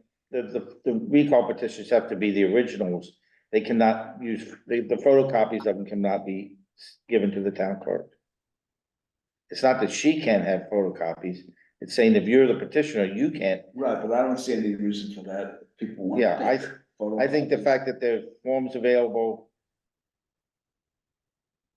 One of the things that happens when you go through any petition process is you start handing out petitions to various people all over to go through. you'll get. And some people get 3 sheets full, and other people get 15 signatures, and if you're constantly going, no matter how many you hand out, you're gonna need 100 more than that, something like this. Like I said, I'm not trying to make this an easy process, because it shouldn't be an easy process, but I am trying to make it a sane process. That I think we can say, if we're going to do this, if heaven forbid there's a real need to do this. I don't want this to fail because of some procedural thing. I want this to fail because it does not have merit. Right, I mean, basically the question is, can you get 15% of the signatures? That's again, as I said, we're trying to get more signatures than show up, than people who show up at our typical municipal election. Can I make a, That's not a high bar, I don't know what it is. Dave, can I make a suggestion? Well, yeah, go ahead. So I just want to jump back and ask a question. Why did we have to have this definition of a lead petitioner? All right, so hold on, let's go back to this word by word, because Okay. when we've been successful doing these workshops, Okay. we've gone, word by Let's go word. to 5-7. So 5-7-2, is 500 registered voters of the town may file with the town clerk an initial petition signed under the penalty of perjury containing the names of the office holders to be recalled and a statement of the grounds for recall. Can we stop right there? Yeah, Yep, Why don't we just get rid of everything up to the words initial, start with the word initial? Or an initial petition signed containing. So get rid of 500 registered voters of the town may file with the town clerk. So you're saying that I'm saying that a single person a could, single person walks in and signs and files a petition to do this. To trigger this, that's the trigger for the process. Somebody wants to do this, they go do this. Right. They're putting the bullseye on their back. That's right. They're gonna be the lead. That's it. They're gonna be the person who does it. They're gonna take out that petition. let me ask this question. If the 500 person bar isn't there, who would not be able to support this I'm not- revision? It's not that I can't support it, I'm not comfortable with removing that. Can I just ask you a question? So somebody has to bring some kind of document, I'm gonna use the word document, to the town clerk that's been signed by 500 registered voters, saying we want to recall Joe, whatever, Joe Smith, yeah. Joe Smith. And the clerk then. And the starts person with who brings precinct that, one And sees if, once she hits 10 people, stops counting. Anybody else from precinct 1 goes to precinct 2, et cetera, until she hits 500. and so she has to get out of that 500, no more than whatever, 50 names. So in other words, 50, yeah. there's gotta be at least 10 precincts that are in the town that have names, because she can only go to 50. And we believe that that's there just to make the bar so that one person can't walk in and say, I wanna recall Dave Golden. No one would want We that. have to have some number, because say you did have somebody go in there, what type of work does that trigger for the town clerk? They're gonna give you 100 It doesn't, sheets. it doesn't matter. They have to give you all the petitions. They give you petitions, you can photocopy it, go to town, go to your heart's We're just content. being devil's advocate, one person can start this whole process. That's too low a bar, in my opinion. Yeah. No. Well, Make it 100 people, but you can knock out 500, but you can't have one disgruntled person going into the town clerk's office, say, I wanna start a recall, even if they're just, sure you can. That doesn't mean it's can, gonna but- happen. but one person's gonna start a whole And- chain reaction of work. But there's no chain reaction of work until they go out and get the signature. Right. Well, the town clerk has to supply them with 150 stamped copies of. Yeah. We know we've taken that. Taking that out, okay. You wanna do that? Give these, here's 10 sheets. All right, Photo- if no photocopy work your gets heart started, content. then I'm okay with it. I just thought it started the process. Hold on. I'm pulling this back in. Let's rein things in for a second, folks. I'm of a similar mind to Alan. I think that, I think keeping the bar high here is important. I don't think I would support removing the 500 in its entirety. I'd be willing to reduce it, but I don't think I would want to eliminate it. It's saying that so this person this lead petitioner has to go out and make his case, his or her case to folks around town and convince them to sign off on this petition. Larry, let me ask this question. Did you have to verify the 500 signatures? Sure. So there's 2 verification processes. I have a follow-up question. Do the 500 signatures count towards the next step, or do you have to re-sign? They have to be signed, Okay, but they're not prohibited from signing both. right. I mean, I leave it to the committee. Who's in favor of allowing it to be a single person? I am. Who would like for it to remain 500? Yep.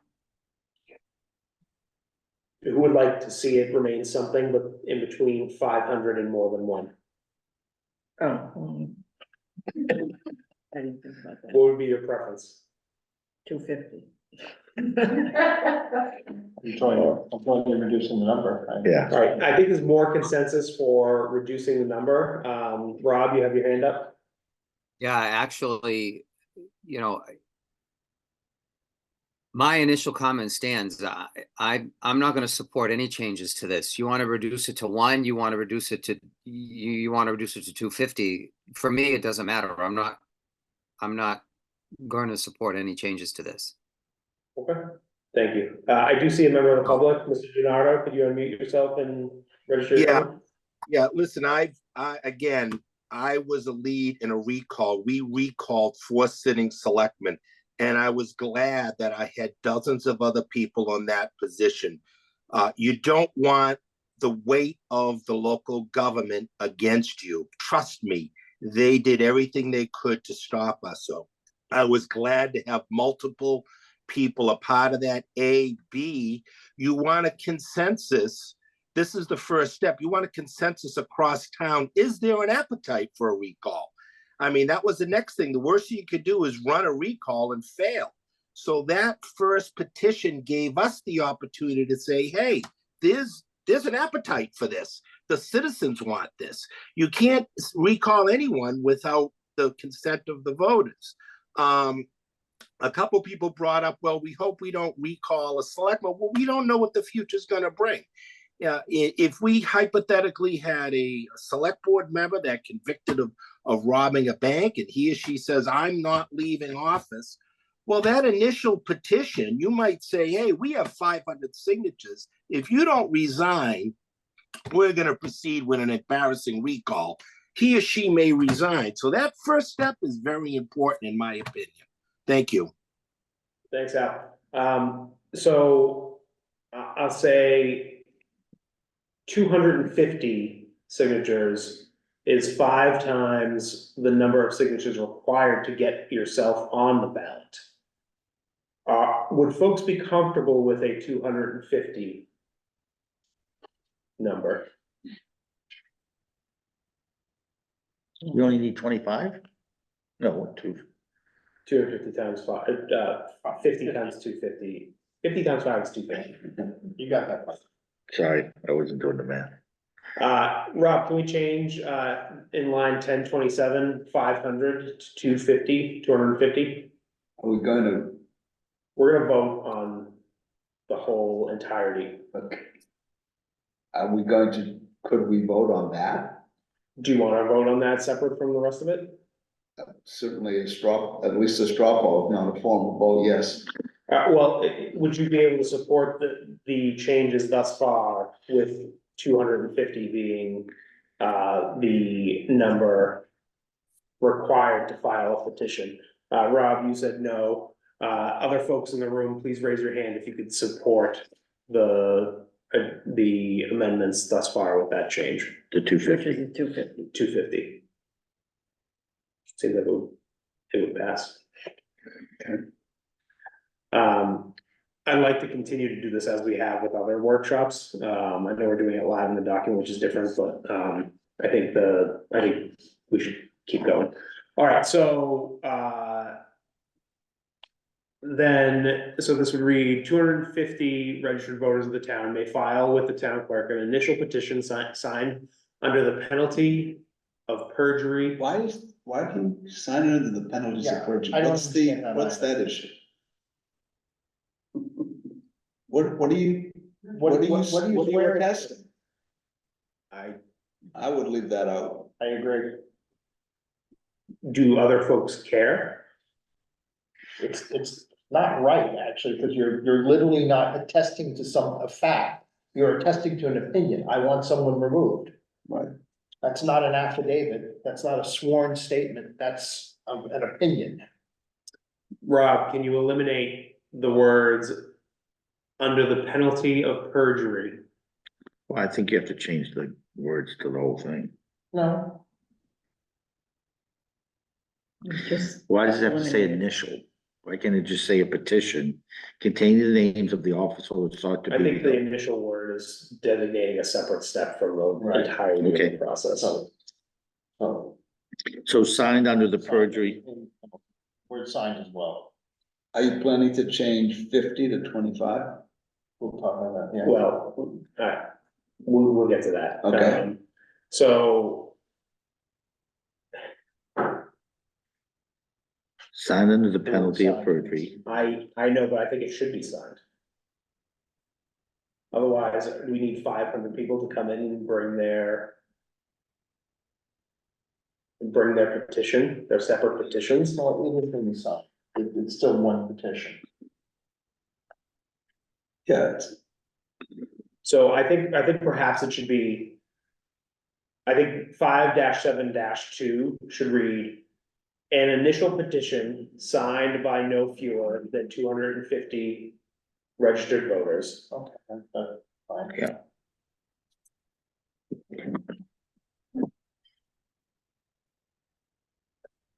Containing. Signed by no fewer. By no fewer than 200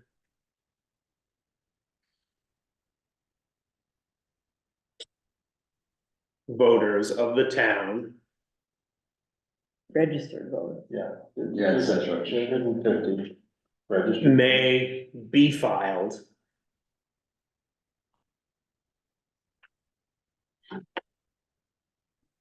with the town clerk.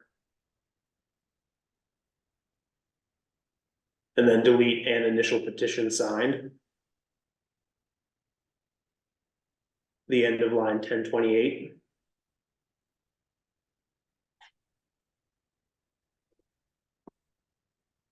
So after town clerk in line 28, we delete an initial petition signed.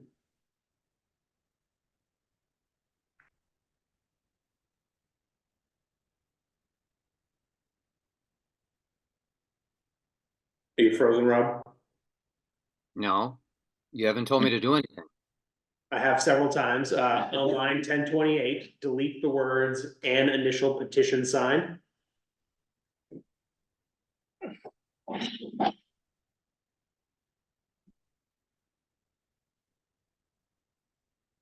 Containing, all right, so now this would read, an initial petition signed by no fewer than 250 registered voters of the town may be filed with the town clerk, containing the names of the office holders sought to be recalled and a statement of the grounds for the recall. So my question is, and it's only a question, do we need to have the grounds?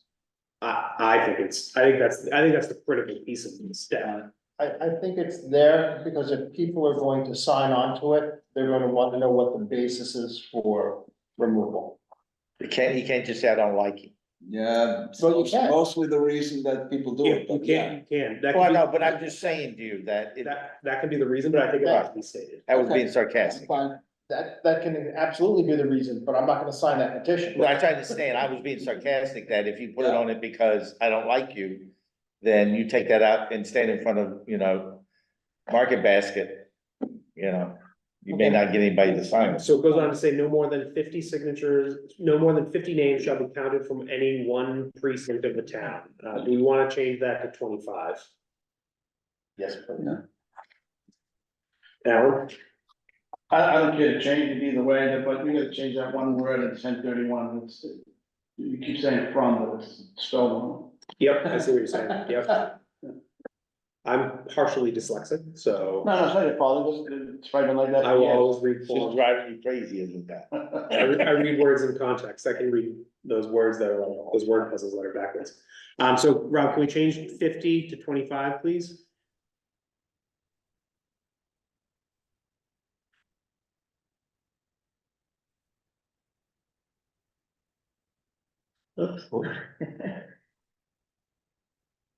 In the parentheses, you need to do 25, not 50. And then, in line, what is now 1032, can you change from form to from? That's the worst spell check mistake. No, spell check wouldn't have caught that. Yeah. Since we have the opportunity here, do we really need to say any one, couldn't we just say any precinct? That the one doesn't add anything to the sentence. Yeah, it does, from any single precinct. Okay, doesn't matter. All right, so moving on to 5-7-3. The town clerk shall thereupon prepare recall petition blanks and notify the lead petitioner that a sufficient number of such blanks may be picked up at the town clerk's office, containing the number of signature lines required, plus at least 2/5 more. The town clerk shall keep the printed forms available. I don't Really? that. Yeah, that's. I mean, It seems to be in who conflict. cares if they're available?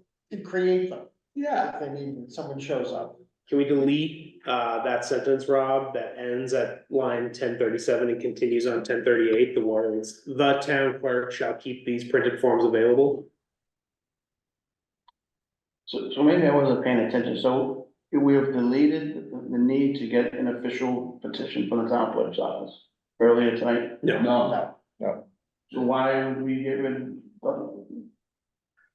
Someone has to use a certified right, petition. but when you, the town clerk has to have them. But why do you have to tell the town clerk to keep them available?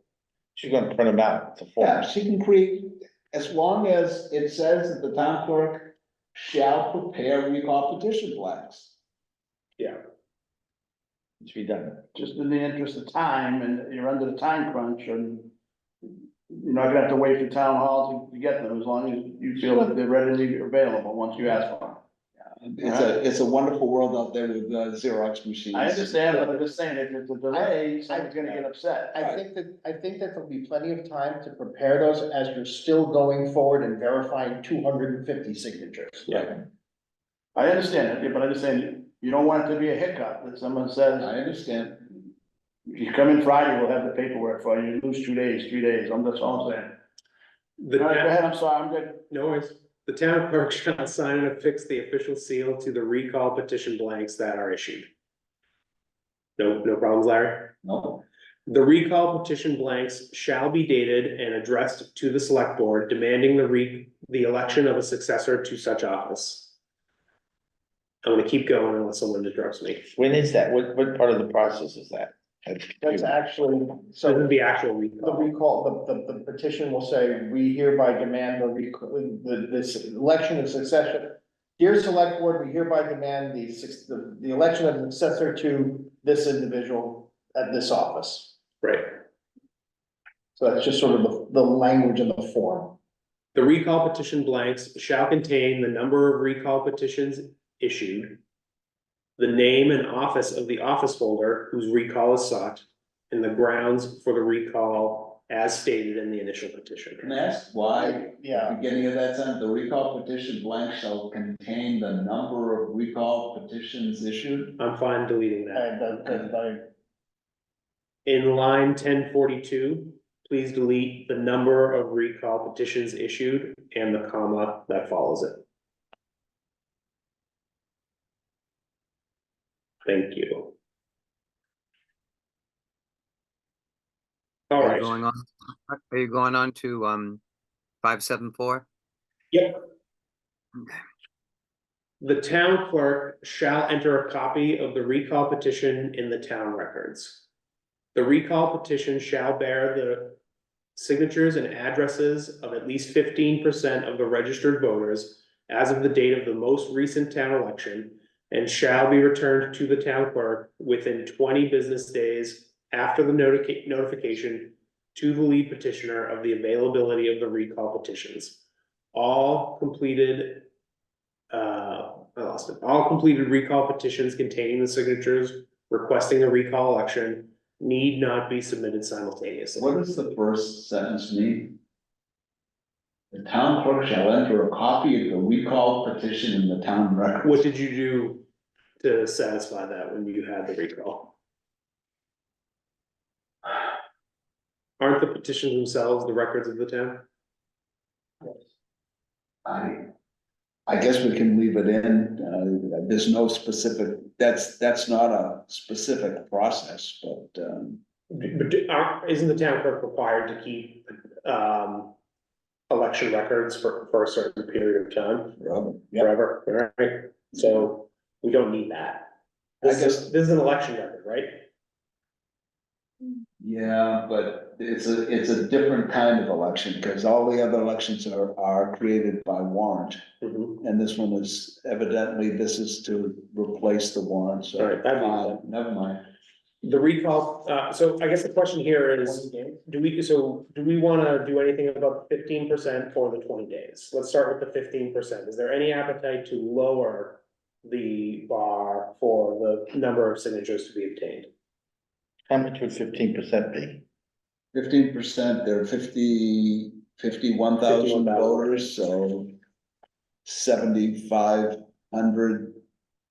Plus. Plus Plus two-thirds. maybe getting toward 8,000. Yeah. 8,000 signatures. More than vote in the annual election. Nonetheless, recalls, I'm not suggesting, and by saying that, I don't suggest that we change that. I think we should increase the number who vote in annual elections. Well, the question is that number doable in 20 days? Yes. It absolutely is doable in 20 days. If there is an organization and a serious attention to do it. Well, we know it's possible because it's happened, Right. so, Wasn't the nip ban 15%? no. That was 3%. No, Larry's example of the Sean one, Dodgson's situation. A long time ago, though, a lot fewer people. Yeah, it's a But it's much still- different world. a number of those, a function of those, I'm indifferent towards whether or not we should lower it, I would be I don't wanna- opposed I to don't wanna- lowering it significantly. I don't wanna lower it. For me, it's the days. Okay, so it sounds like no one wants to lower the percentage, so the number of days. You wanna make it more? I wanna give somebody, if there's a legitimate basis for doing this. I don't want this to be someone's, this has to be someone that, look, we know what it takes to get this percent, a considerably less percent of the. And just to contact that many people. It's almost impossible in 20 days. How many people were, did the town council promoters had to get signatures to get that?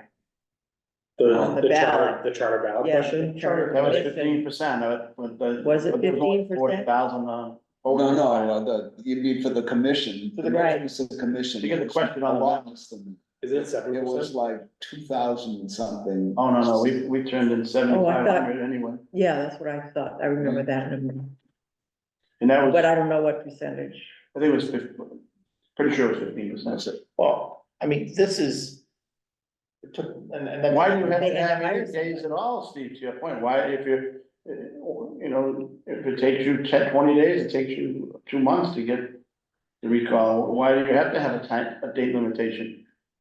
Does it let the, The implication is that person you're off the doing, hook? the implication is that you're doing this because there's a specific reason rather than sort of a Yeah. generic dislike. Which means there's gonna be some fervor behind it. Right, there has to, but. Fervor and reality are, so just contacting that many people in a town our size. I, What's your suggestion?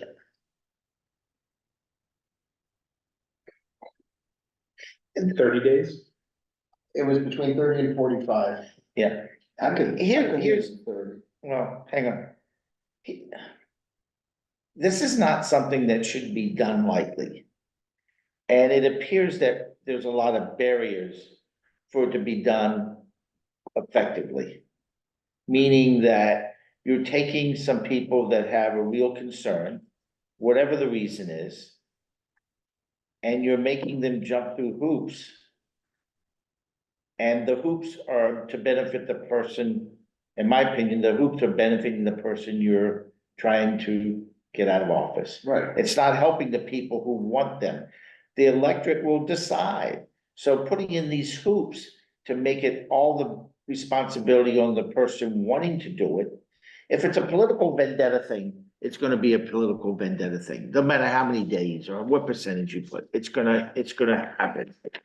But if it's a real issue and there's a real concern, then now you're taking people who may not understand how to do this, may not be able to organize it, may not have the resources to do it.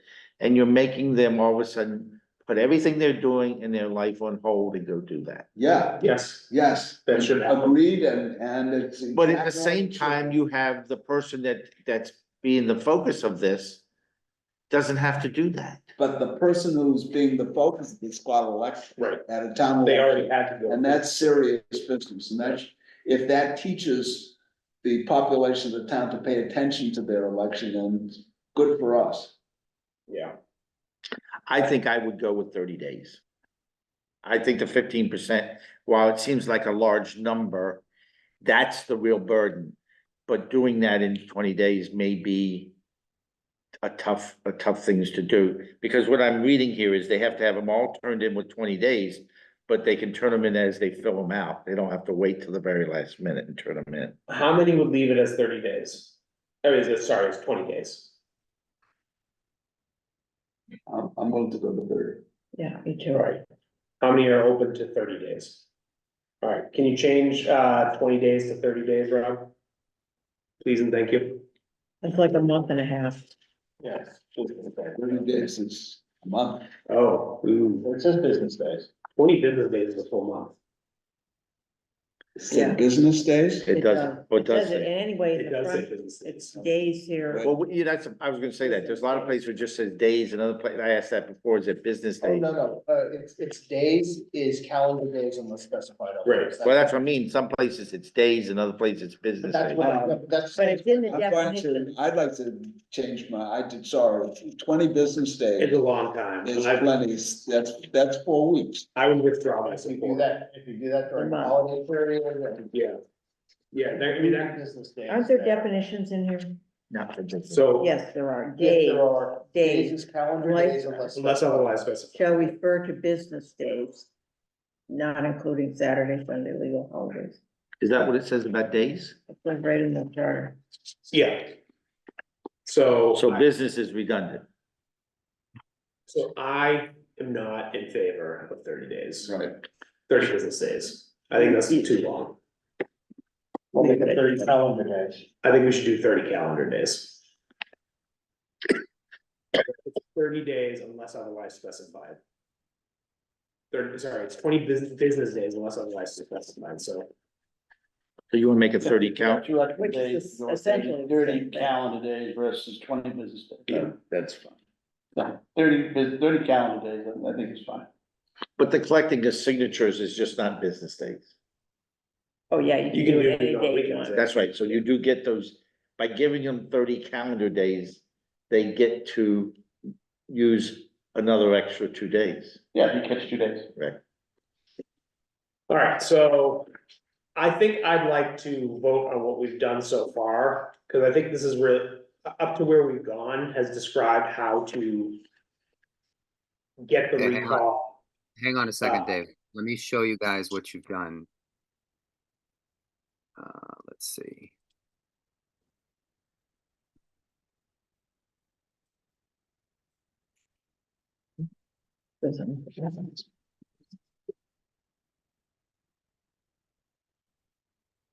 What we've done so far is define how to get the recall accepted by the town. The following sections.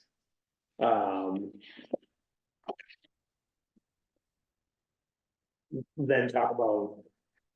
Procedure. Yeah, procedural, how the town clerk goes about. What they do with the information.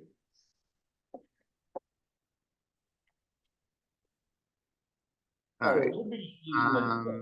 So So this would now beginning read. with, here's what you've done, beginning with 57571. Voters may recall elected townwide office holders as herein provided. An initial petition signed by no fewer than 250 registered voters of the town may be filed with the town clerk containing the name of the office holder sought to be recalled and a statement of the grounds for recall. No more than 25 names shall be counted for any one precinct of the town. One voter shall be identified as the lead petitioner. The town clerk shall thereupon prepare recall petition blanks and notify the lead petitioner that a sufficient number of such blanks may be picked up at the town clerk's office, containing the number of signature lines required, plus at least 2/5 more. The town clerk shall sign and affix the official seal to the recall petition blanks that are issued. The recall petition blanks shall be dated and addressed to the select board, demanding the election of a successor to such office. The recall petition blanks shall contain the name and office of the office holder whose recall is sought and the grounds for recall as stated in the initial petition. The town clerk shall enter a copy of the recall petition in the town records. The recall petition shall bear the signatures and residential addresses of at least 15% of the registered voters as of the date of the most recent annual town election and shall be returned to the town clerk within 30 calendar days after the notification to the lead petitioner of the availability of the recall petitions. All completed recall petitions containing the signatures requesting a recall election need not be submitted simultaneously. Thanks, Rob. It's just big deal. A missing quotation mark after lead petitioner. There's an opening one if you go up. Can you, hold on, Rob, can you hop back over to the live document? Yep. Yeah, because I don't want to add two documents. This Word doc that I created just makes it easier to see. Yeah, no. Can you just hop back over to the live doc? Yeah, hang on a sec.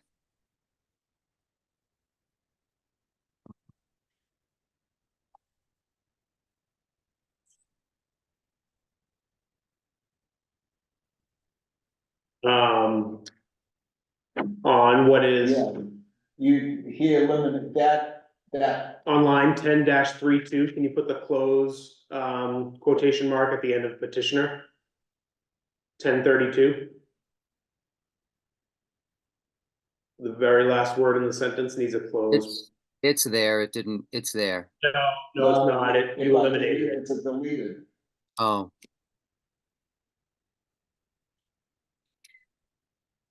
Yeah, There you go. there we go. Thank you. All right, is there someone who would make a motion to amend 5-7-2 through 5-7-4 as read into the record by Rob? Mr. Levin makes the motion. Is there a second? Second. Mr. Bolton seconds. Is there further discussion on the matter? Hearing and seeing none, I'll call the roll. Mr. Bolton. Yes. Mr. Hanlon is not present, nor is Ms. Tabacco. Mr. Costello. Yes. Mr. Hutchinson and Mr. Lawler are not present. Mr. Levin. Yes. Mr. Pizer. Yes. Ms. Votran. Yes. Mr. Zubaroli. Nope. And I vote yes as well. The motion carries with 6 in favor and 1 against. It is 8:30. Do we want to keep going through 5-7 or do we want to table it for a future meeting? I'd like to move that we table this for a future meeting. There's a motion to table the remainder of 5-7 and I'm presuming 5-8. Correct. Is there a second to that motion? I'll second. The motion has been made by Mr. Zubaroli and seconded by Mr. Pizer. Is there any discussion on the matter? Hearing and seeing none, I'll call the roll. Mr. Bulletin? No. Ms. Cavaco is not present. Mr. Costello? No. Mr. Hutchinson and Mr. Lawler are not present. Mr. Levin? Are we voting to take? I'm sorry, I'm confused. We're tabling the remainder of our work for the night if this passes. So a no vote would mean we keep going. Yes. Mr. Pizer? Yes. Ms. Votran? Yes. Mr. Zubaroli? Yes. And I vote no. Motion carries with 4 in favor and 3 against. So we'll pick back up here in our next meeting. I will say this, as we move on in the charter, we will, as we go into chapters 6 and 7. We're facing a much smaller hill. Chapter 6 is 1 page and chapter 7 is 2 pages. So not a huge hill to climb once we get through the remainder of chapter 5. So I'm confident that we're still on track to get this work done in a timely fashion. Is there any new business? Larry, then Len? This is silly, but 6 hour time difference where I am, I would given that the meeting would start at midnight for me, I would prefer not to participate for the next 2 weeks. In an emergency, I would be there. Larry, if you'd like to, call me this week, with anything that you might see coming down the line. I think the two of us can talk and not violate open meeting law, and I'd be happy to bring your thoughts to the committee. Okay. And we would appreciate it. Len? Can you add to the agenda to go back and talk about the school committee? I have a couple of things I'd like to discuss. Yeah, so we're gonna go through, the rest of 5, 6, and 7, then we're gonna come back to the school committee. Okay, I just wanted to make sure you knew that I wanted to do that. Yep. Michelle, can you make note that once we've concluded chapter 7, we need to go back to, the school committee? And in fact, when we get to the chapter 7, agenda, we might as well just put the school committee on there as well. Any other new business?